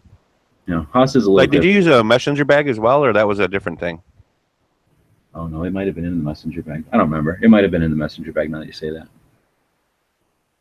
But yeah, maybe we should do on the road hotel travel, because I don't know. I like having an AK basically. I mean, I think I've told the story. I was traveling during 9/11 2001. I was in DC, well, next door to DC in Bethesda, when all that shit happened. So I got to watch all that shit happen on the TV about what was happening, like almost within earshot of where I was. So the significance of it wasn't such a big thing until like about a month later. I started to drive home, and even a month later, it was a different country already. And I had brought no guns because I was going to be in a place with that, you know, guns is not gun friendly, and with people who aren't into guns, and I wasn't really all that much into guns, honestly, and I just had no drive to bring a bunch of guns with me if they were going to be object to it, so I just didn't. And I knew that driving into Maryland at least would be issues potentially, and then if I got pulled over. So I decided not to, and that was a creepy as hell feeling, driving all the way home after 9/11 unarmed across the entire country on a road trip. It was weird. I'm never creepy, like when you're like gassing up, or you thought you like somebody's going to mess with you while you're actually on the highway, or. And I mean, I know we're totally going off topic here. No actual fear of anything happening, but no, creepy in the fact that I was probably in my 20s or 30s still, and I was useless. I took myself out of the game. So if something was necessary, if I was needed for anything along the way, I was coming with just my skills and my hands and my wits. So I just felt that was a stupid move because of where I was going, to not have the tools that would just make me useful, 99% of the time while I was traveling. So I don't have any illusions that we were going to get red dawned or anything like that. It's just that you never know. It was a creepy time. It was weird. I don't know. There was going to be a bunch of you're right. I traveled because like planes stopped coming out here. I don't know if people really realize that. And I flew in October to go back to the mainland for a month, to Texas, as a matter of fact. And that was when I got introduced to National Guard or reservists in full kit, M16s all over the airport and stuff like that, and flying with that kind of action. Sure, but at the same time, giant banners and people thanking you from the bottom of their hearts for traveling, for not just staying home. Oh, yes. No, that's very true. Yeah.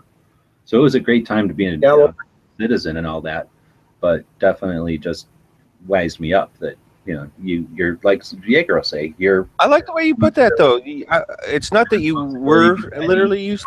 I'm sorry. I'm sorry, what did Jaeger say? Like what Jaeger says at the end, your responsibility to be ready for the fight is, well, he says never ends, but it's, always there. So it's just a wake-up call. Because when you're a kid, you don't think nothing bad can ever happen. Especially if nothing I do agree with you on that. Because you know what? Because whether, not everybody, and we're not saying that anybody in our audience or anything like that has had a sheltered life or anything like that. Whether they have or they haven't, that's irrelevant. Because at some point, just like the man just said, it's like you are responsible for your own safety. I mean, or whether it's your skill set or the tools that you bring to the job. So that's, some people think it's just a catchy quote or something like that. No, that's pretty much on point for like life. But anyway, I know we've gotten way off topic, so I apologize. But I just knew that when we were talking about the travel stuff, or the above I-10 and below it, I just thought that was kind of interesting, because I had definitely seen pictures and videos of you and Haas when you guys were on the road.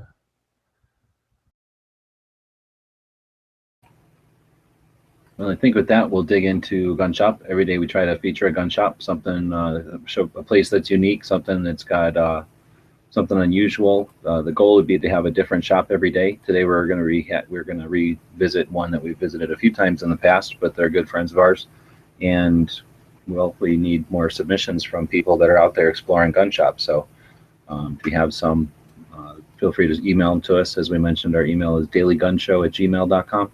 You can either post the pictures on Instagram or make a quick video on YouTube or your own podcast or your own blog or something. Link them to us, and then we'll share them with everybody. Or if you're not into all that, send us pictures and we'll share them with people. Or just a link to their website even, and maybe a description of what you think of the shop, how long you've been shopping there, whatever you want. And again, try to inspire other people to do that. There's way more than whatever 200 gun shops out there, so we should be able to get a new shop every day. But that being said, we do want to go back and touch on some of the shops that are been friends of the show. Tucson Guns is one of those. I've been working with Tucson Guns myself since like 2004. Bob's a good guy. He owns the shop. He's the owner of it. He started buying guns and going to gun shows and selling guns, and then had an FFL and worked out of his home basically, and worked just at gun shows. And then at some point, I think he just grew to a size where people requested business hours, so he decided to move it out of his garage type of thing and into a storefront, and eventually expanded into the next storefront in a little strip center, and then the third storefront. So he's grown to 500 to 1,000 to 1,500 square feet, and then down a little bit with lack of interest in the last months or whatever. But it's been a great experience to be involved with the shop and see it kind of prosper and suffer and come up with ways to keep in the business and evolve with the tastes and trends and stuff. So good bunch of people that are in there for the long haul. Their main goal is to have an interesting shop. Bob likes being a gun salesman. He likes the guns part of it. It's an unusual shop in the sense that they probably only have about 30% accessories and stuff. It's mostly guns, and it's a lot of used, a little bit of consignment, quite a few new things as well. Usually the higher end of the new things are the stuff that the SWAT and federal agents in town buy. So not so much of a complete selection of new stuff. There's too many other competitors in town that can outbuy them, can buy in better quantities, so get better prices. But because Tucson Guns has quite a few of the military guys and the agents and the police guys in, they cater to the guns they like. So like the Vickers Glocks, the SIGs, the M&Ps, just the main stuff as far as new stuff, but usually enough of it to have competitive prices. And they have a bit more insight, so they'll have some of the tallow runs or some of the Vickers stuff that the other shops might ignore. But like I say, then a bunch of used stuff. So Bob likes to have a good selection of old stuff as well as interesting, odd stuff, knives that are guns, little tiny things, old things, and just interesting stuff. So he buys estates from people. He goes to most gun shows in Arizona and other states. He acquires as well as sells stuff at those shows. So it can be an interesting shop to visit on the regular basis because you never know what kind of merchandise is coming and going. And I think they do quite a bit of stuff on the internet. So if you just go to TucsonGuns.com or .net, same place, it'll take you to their gun broker, and you can get a little idea of what they got at the shop that way, and then potentially buy stuff from them. They're good people. They're not upcharging. They're just staying in business and doing a pretty good job. I think the length of time they've been there and other shops have come and gone is a testament to their business practices. I just want to add, I've been in that shop several times and I've bought, holsters and some other stuff in there. And he says, Bob is the nicest guy you'd ever want to meet. It's not just because he's got the same name. He is a heck of a, and he'll talk your ear off if you've got something to talk about, some time to talk to him. He's really is a great guy. And yeah, if you're in Tucson or in the area, for sure drop by. I mean, the prices are good. I love the old used guns, but then I like that kind of stuff. So I think that's why him and I get along. We can talk about guns so much. Plus, he spent time in Canada, so yeah, just a heck of a nice guy. So for sure, if you get in the area, so that was Bob's shoe in right there. No, that's true. Bob from the gun shop, not our Bob, but Bob, the guy who runs Tucson Guns. He's retired twice already. He was a mining engineer, and in one of his careers as a mining engineer, he was in charge of a pretty big operation up in Vancouver Island. Then he did some other stuff over by Niagara Falls, I think, with mining in Canada. So yeah, him and Bob have all kinds of stuff to talk about when they start talking about Canada. He also likes to fly. He's owned a plane pretty much, I think, his entire life. He's owned planes. He even had a business where he refinished and repainted planes out in Florida for a while. And so he's always got pilot stuff to talk about.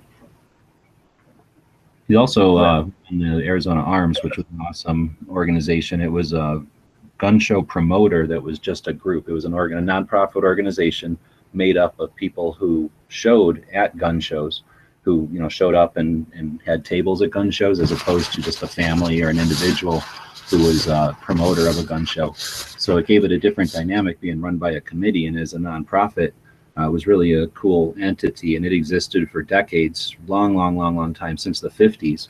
And they were called the Arizona Arms Collectors Association for the longest time. They would literally do an entire show that there was nothing to buy. It was just people would bring their collections and set up as if it was a gun show with a bunch of tables and everything, but there was no commerce. It was just for people to go in and experience different types of gun collecting and stuff.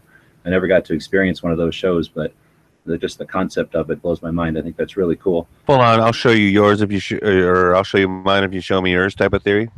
Well, they would have awesome. Every gun show, they would have a kind of a competition, and every gun show, somebody or more, usually a few people, would have an entire table with just their displays. So let's say you had boys' guns, the little old short guns, or you had bicycle guns, or you had a collection of old Colts or Winchesters or something.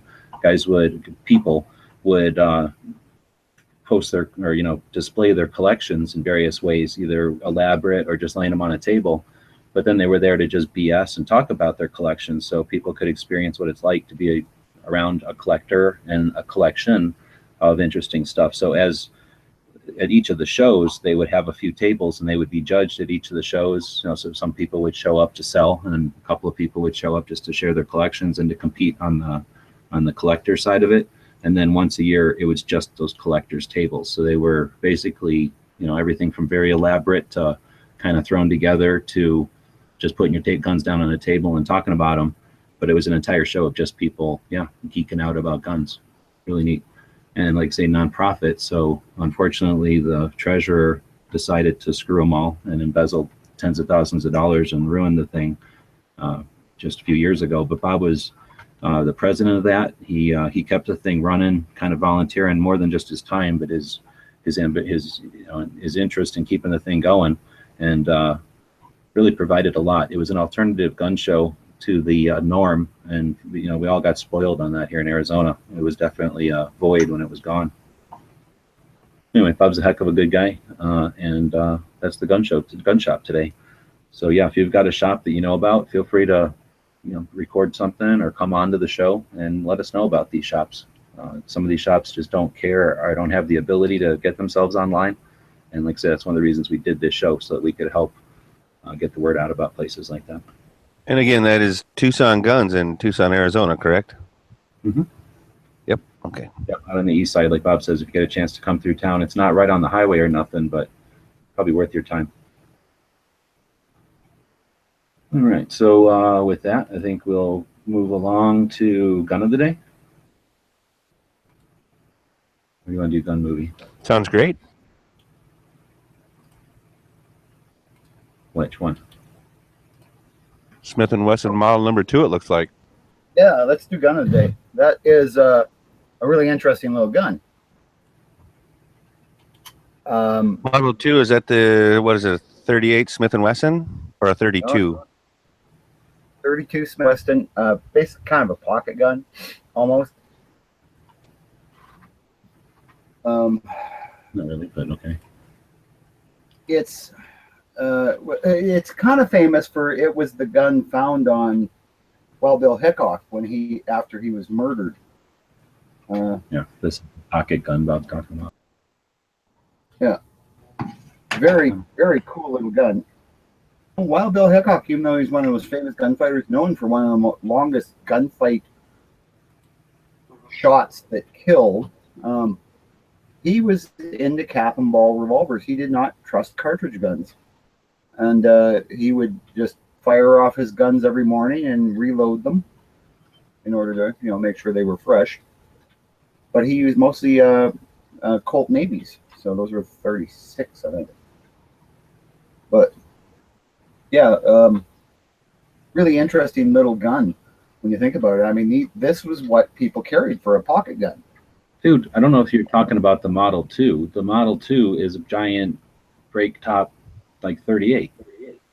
Or Schofield, 45 or something, or 44 Schofield. It's the Model 1, tiny little gun in 22 short, and they made them in 32. And they're the same design, but way smaller. But the Model 2 is a full-size, like 44 or something. Okay, I can't see the picture you're showing. It might be that's the one I'm thinking of. I think so. You're thinking of the Model 1. But I don't remember what Hickok had in his pocket. Whatever it wasn't his main gun, right? All I know is aces and eights are bad. Yeah, no, it was like he was playing poker, and I don't think they were, you know, he wasn't wearing his guns. That's why I thought it was a pocket gun. I don't know. I guess I've seen a couple of movies. One of them must be wrong because he gives the gun to the guy and he shoots him with it. Oh, no. No, the guy came up and shot him in the back of the head with... I don't remember what the guy shot him with, but, you know, he was a cowardly guy. And he just wanted to get famous for having shot, you know, a famous gunslinger. You know, he tried to say, oh, he killed my brother. There, G? What are they trying to say that is? Just trying to see if somebody will tell us. So they're saying that it was this one, that Wild Bill's Hickok's gun expected to sell for whatever the hell number that is. $1 million. Yeah, but that's not dollars. It's some goofy number, or some kind of goofy money. But it looks like a 2, or I mean a 1. One's had this little weird looking dome thing on the front, a little goofy back strap. So as opposed to that 2, which looks like a giant 34. Like this guy has his buttons over here. Anyhow, we're talking about the Model 2. Well, Bob, I think, was trying to talk about this one though, Model 1 and 32. Oh, yeah. So it's still a break. Model 1.5, technically, right? Well, there's a Model 1 that came out in actual 22 short, the first revolver, or the first cartridge revolver, and then they made it in 32 also. So it's still a Model 1. I guess they're calling it a late Model 1. Yeah. It may be what it was, yeah. But, you know, like I say, the man did not trust cartridge revolvers, which, you know, when you think at the time, a lot of those early cartridge revolvers were rimfires, and we all know rimfires are not the most reliable, whereas the revolver was quite well developed at that point. And, you know, if as long as like you did like what he did, which was reloaded every morning, probably pretty reliable. Plus, he carried 2 of them. So now you're talking about his other guns, which ain't his Model 1, which is also a cartridge gun. None of the Smith Model 1, 2, or 3s were black powder or anything. They were all cartridges. Mm-hmm. Well, no, they were black powder cartridge, but yeah. Well, but were they rimfire or centerfire? Rimfire, I think. Yeah. Yeah, so maybe, I guess this was when later in his life, and he may have converted finally to a cartridge gun, but later in his life, it was the dang end of it. Well, he was older. Yes, but I mean, I think he still carried guns, but for whatever reason, he didn't have them on his. Well, it doesn't matter. He was shot in the back with his back to the door, right? So, right. The one time that he didn't do what he always did, which was facing the door. Mm-hmm. Well, yeah, but like I mean, he wasn't that healthy at that point either. So I think he was losing his eyesight. Now, Bob, we're not going to start to disparage the myth and legend that is Wild Bill. Okay, we're not going to do that. I'm not going to. So you can take your pro-Canadian, anti-American attitude and just zip it, mister. Well, in Canada, he wouldn't have got like health care for his eyes anyway, because they don't have that. Okay, well, that's fair. All right, so then should we head into the movie of the day? Every day we try to feature a movie that has something to do with guns. And we talked about that a little bit earlier. Today we're going to talk about The Wild Bunch, pivotal movie. Peck and Paw. Yeah. Was this the beginning of R-rated movies, or was it just the beginning of actually seeing a gunshot? I think it was the beginning of seeing a Dude, gunshot. it might have been the beginning of like red blood in movies. You know what I'm saying? Right. Because a lot of the other time you just see them hold the spot, right? You know what I'm saying? If you want to think about old westerns and stuff like that, you hardly ever get to see like what you saw in The Wild Bunch. Because let's be honest, woo! If there was blood in the old one, it'd be a little tiny dot. So Right, just something to get the shirt discolored or whatever. To show you where the bullet went in. It's interesting because of how it is made by Peckinpah, and he's responsible for a lot of interesting developments in movies artistically, and then bringing taste back to things like westerns or whatever. But it's also neat because it's not your typical western. It's like it's the beginning and the end, right? Because these guys were what? They were all from Spanish-American War time. Well, they were like veterans of that, right? Made in 1969, so at a time when there were still westerns being made, so the sets and scenery and costumes and guns and stuff were all pretty accurate without being, they were still familiar with making westerns and everything. But this was about a time when, like you're saying, the world of 1913. So 1913, okay. The end of the Western expansion and the Indian Wars, and then the beginnings of, just cars instead of horses type of thing. Yeah, so and literally right before World War One. I mean, literally, or I should say, before America entered World War One, even. Right, where these guys were literally. World War One was actually going on already. Yeah. Well, we weren't in it yet. Right. So they weren't looking at that being a thing to do. I think they kind of were aware of it, but anyway, this is basically Ronins, guys that had been fighters and no longer had a fight. So they were just kind of looking for something to do.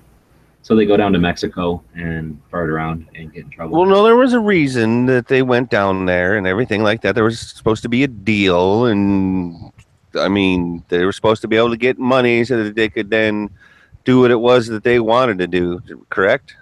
Well, I didn't want to spoil it for people who might not have seen it, but yeah, there's a plot to it.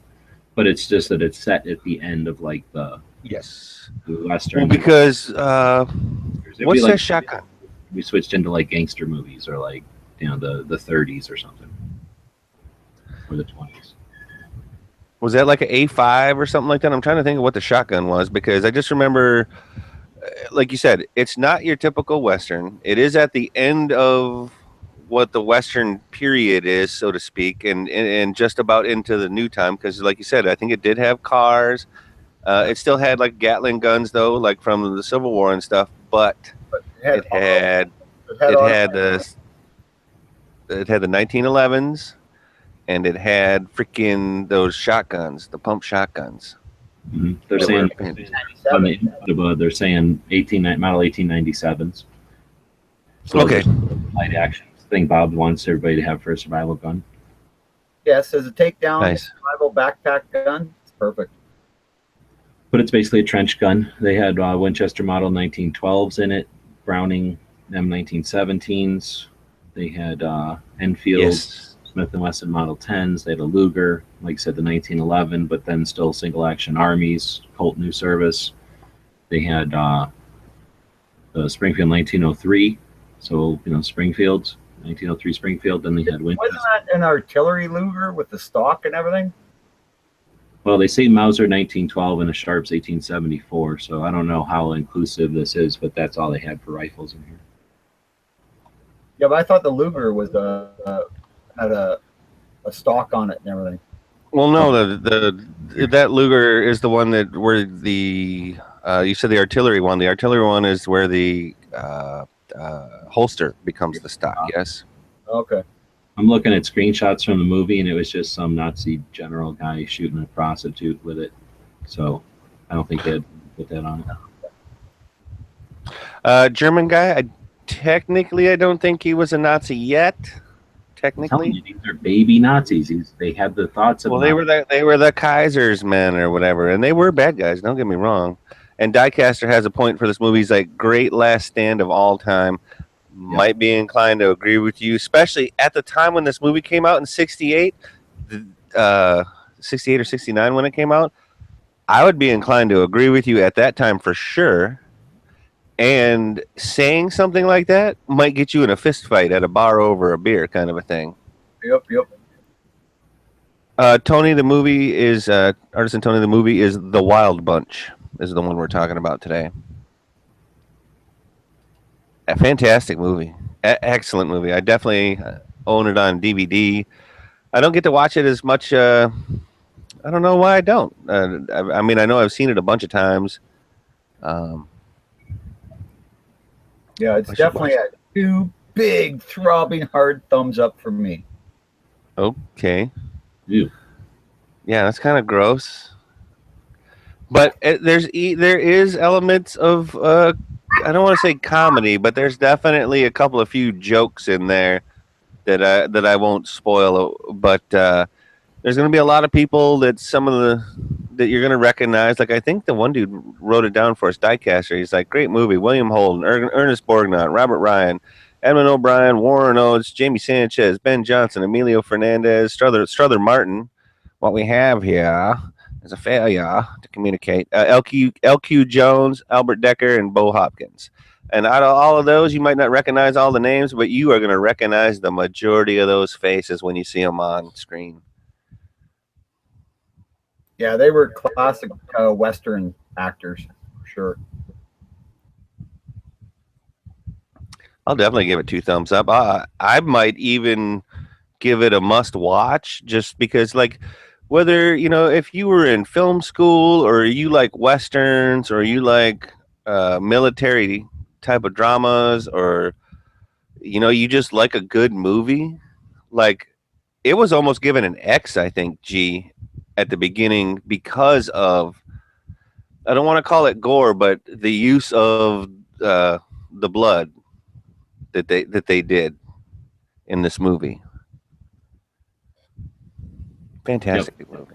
Fantastic. Basically, if I understand it right from watching the different documentaries and stuff that mention it, talking about other people and this one specifically, what he had done a bunch of movies and TV, and then Westerns weren't so cool anymore. So as a fan of Westerns or whatever, he was like typecast as a director of Westerns or whatever. I think he was seeing the end was near. They wanted to get a movie out before Butch Cassidy came out, so whatever, production company decided to tell him to do this project. So he saw it as like his last hurrah, and to put what he wanted to do and not what would be expected of him or something. And yeah, put his stamp on it. So it's very, I guess you could say it's artistic. You got to remember it was made in 69, right? 67, 69. So it was made a while ago. Movies were a little different, but your typical cowboy movie, you would bang, bang, bang, unlimited ammo and the revolver. Basically, people fall off of horses. They would cripple horses by knocking them to the ground or jumping them off of things. It was just, that was the kind of effects in a Western. He did more of the moving the camera around, showing slow motion, people getting shot and seeing the blood spatter come out in slow motion, taking some of the,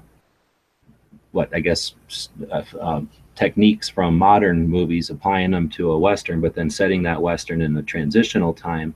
So I think it just blew people away. And like you say, some people were just aghast by the amount of violence that they showed in it and didn't just allude to or, just gloss over. And I think that changed movies. Well, a lot of people acknowledge that's what changed movies into portraying violence in a whole different way and I guess focusing on violence more than they had in the past.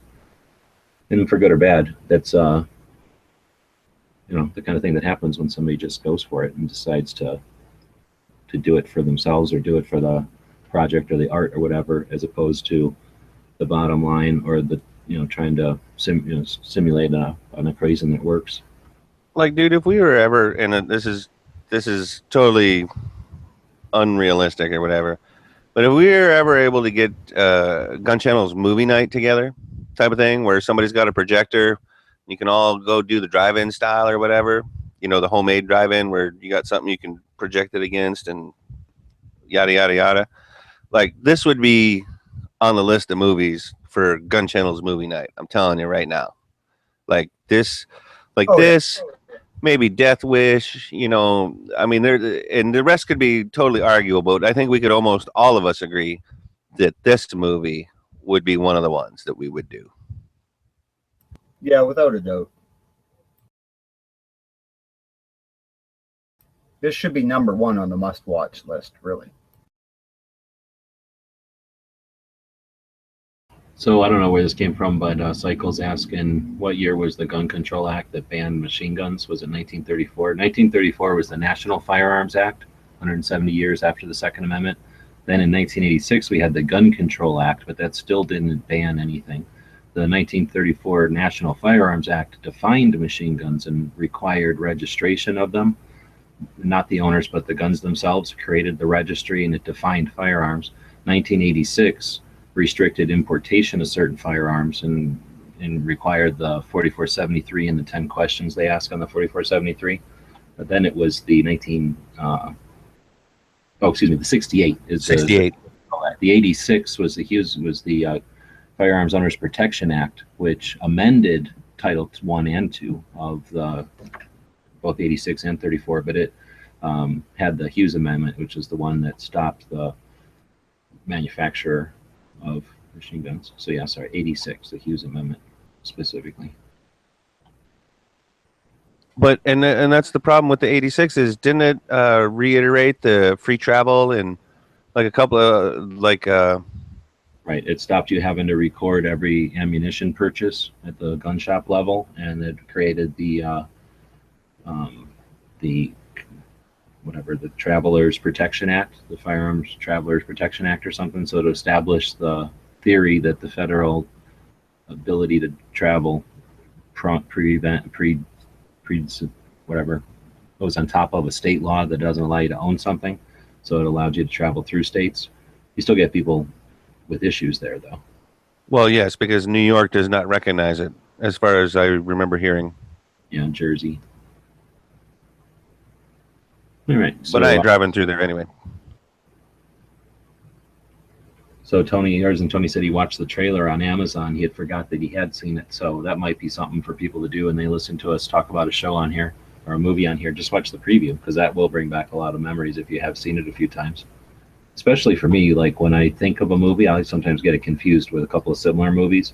So if I watch the actors doing something, saying some lines from the thing, giving you a summary of what the movie's about, you might remember which one we're talking about. I like to do that, especially if we're talking about Westerns. Because I don't have enough fingers or toes for all the Westerns that I've watched in my lifetime, kind of a thing. And sometimes, if you're talking a John Ford as opposed to a Howard Hawks movie, like you're literally going back and watching something, you're like, oh no, this was this and this, and you're like, no, that was this one. Yeah, but oh, okay, yeah, you're right. So I do like watching the little trailer. Dig it up. I think we might be jumping into Matt's show. I'm not sure if you already started or not, but it's already 2 hours into this show, so we might as well start wrapping it up. Do we have any gun history today, though? For some reason, I'm thinking I'm missing something on gun history. I'm not sure. I'm sure stuff happened over the weekend, though, right? Oh, we talked about. Well, actually, we didn't talk about because none of us watched the news. No, I meant like there was some anniversary date or something. Yeah, this day in history over the weekend, he's saying. You know who's got the worst this day in history website is the History Channel. It's literally the worst one. It tells you one thing, and it's totally agenda-based. And then there's other stuff that happened on this day. You go to any of the other ones, and there's like dozens of things that happen. Some of them are meaningless, and some of them are interesting or whatever, but History Channel gives you one. Waste of time. Library of Congress was established in Washington, D.C. in the 1800. Awesome. Capture the town of something in Tripoli from the Barbary pirates today in 1805. The first soda fountain, 1833. Russia declared war on the Ottoman Empire, became communist, 1877. Otto von Bismarck cables, I don't know what that is. They weren't communists yet, by the way. Spain declares war on the United States, rejecting an ultimatum to withdraw from Cuba in 1898.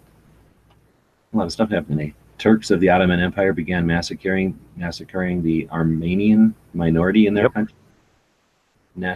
Irish nationalists launched the Easter Uprising in 1916. The first B-29 arrives in China. I don't know what that means. 1944. The Berlin airlift began to relieve the surrounded city in 1948. Winston Churchill was knighted today in 1953. Probably that's a big celebration in Canada, probably. President Kennedy accepted sole responsibility for the failed invasion of Cuba, the Bay of Pigs, in 1961. 1968, leftist students take over Columbia University to protest the Vietnam War. 1980, a rescue attempt of U.S. hostages held in Iran fails when a plane collides with a helicopter. I think I remember what I was trying to remember. So that's it. Yeah. 1981, the IBM personal computer is introduced. Read something called IBM and the Nazis. It's an interesting book about how IBM supplied the Nazis with the computers that they used to keep track of all the Jews. But yeah, today was the day that Delta, right, was attempting to free those hostages in 1980, and we had the issue in the desert. The sandstorm, yeah, that caused the issues for the plane to crash into the helicopter, or the helicopters to crash into each other. Well, I think a plane crashed into a house. I don't remember what the name of the operation was. It had an interesting one too. Yeah. The hostages that did get free right away, though, were protected and eventually smuggled out of the country by the Canadian Embassy, I might add. It was Operation Eagle Claw, or Operation Evening Light, or Operation Rice Bowl. U.S. Armed Forces ordered by Carter to attempt the end of the Iran hostage crisis by rescuing 52 embassy staff in the embassy at Tehran. 8 helicopters were sent to the staging area, Desert 1, but only 5 arrived in operational condition. So right then we had a couple of helicopters with hydraulic problems, and then failing due to sand in their parts. Yep, that was one of the things we had not learned yet was desert operations. Right. Even though during the planning they said they wouldn't go through unless 6 helicopters showed up. But they did. They did develop a C-130 that was. All right, Bob, you just broke up. So even though they had decided that they would need 6 helicopters to go through, even with 5, they went through. And in a move that was still discussed in military circles, the field commander advised abort while President Carter accepted and confirmed. The force prepared to leave. One of the helicopters crashed into a transport aircraft, which contained both servicemen and jet fuel. And the result was the fire destroyed both the aircraft, and killed 8 people. And because that was one of Delta's first missions, it was a massive black eye, and things changed. We got SEAL Team 6 after that. Special Operations Command changed. Well, plus we lost a large ratio or a portion of the actual Delta program during that as well. You know what I mean? Like, it's not like we had 1,000 Delta guys or something. Like, we had like 20 or 30. Correct. And we lost. What did you just say? We lost 8 just in that. Yep. Yeah, that's pretty tough. But that was when they developed a C-130 that could actually off on a soccer field, which was pretty amazing on itself. Are you talking about the JDAM? And they developed that in whatever they're called, the rocket assist takeoff? Rocket assist landing and takeoff. I mean, they had rockets for landing. Yeah, every once in a while they'll do that. But land in next to nothing and then take off. Every once in a while at an air show, they'll take off a C-130 with the jets. It is pretty neat to see a giant plane just kind of move like that so quickly. And leap off the ground. Yeah. Yeah. But they could actually land them in distances too. I mean, it took an incredible pilot, of course, but most of the pilots that fly those C-130s are extremely talented. old school airplane, and yeah, the pilots who fly transports don't get enough credit. They're usually incredible pilots. And that's our history of the day, folks. Dicaster saying today's date was the first day I shot at 22. That's word. Nice. Nice. Cool day. And then Artisan Tony saying Operation Matterhorn, 1944, the B-29 to China.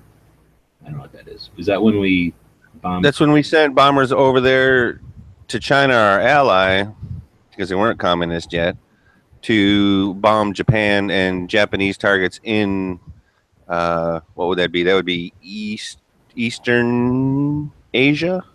So is that we wanted to respond to them attacking Pearl Harbor, so we immediately went up there and bombed Tokyo, and then No. That was when they flew B-25s off the aircraft carriers.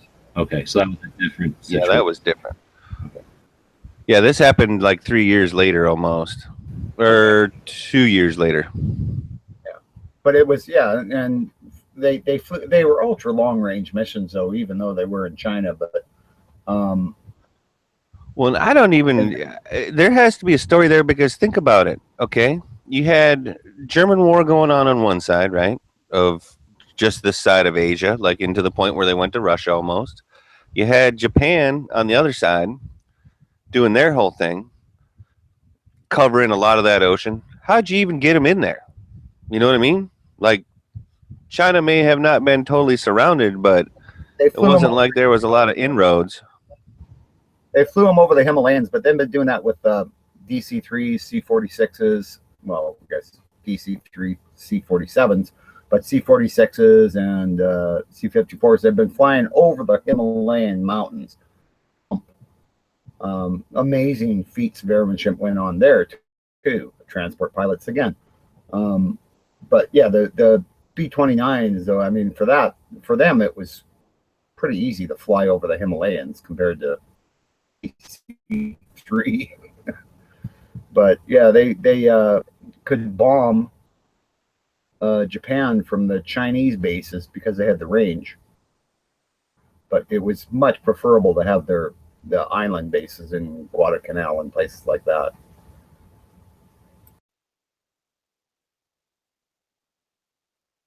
And we go the extra mile to provide you with the information when we can.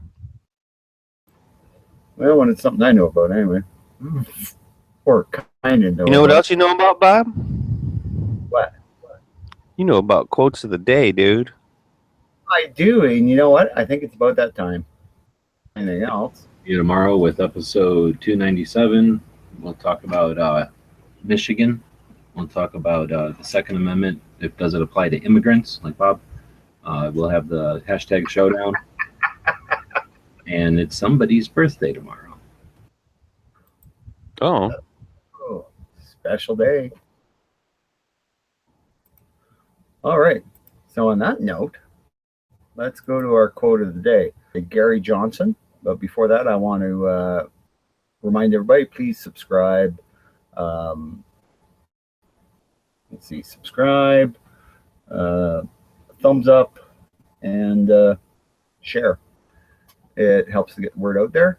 And goal, really, is just tell everybody that gun guys are cool guys. And we're not just into guns, we're into all kinds of things. So anyway, Gary Johnson, I don't believe there should be any restrictions when it comes to firearms. None. And I agree with that completely. Thanks everybody for watching and listening. We'll see you all tomorrow.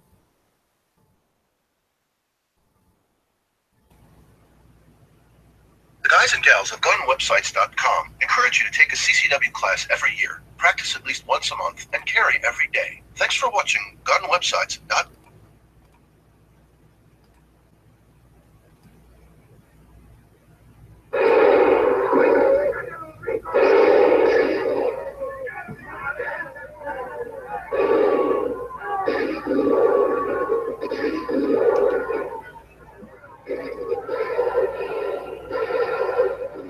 Good, strong wooden tables.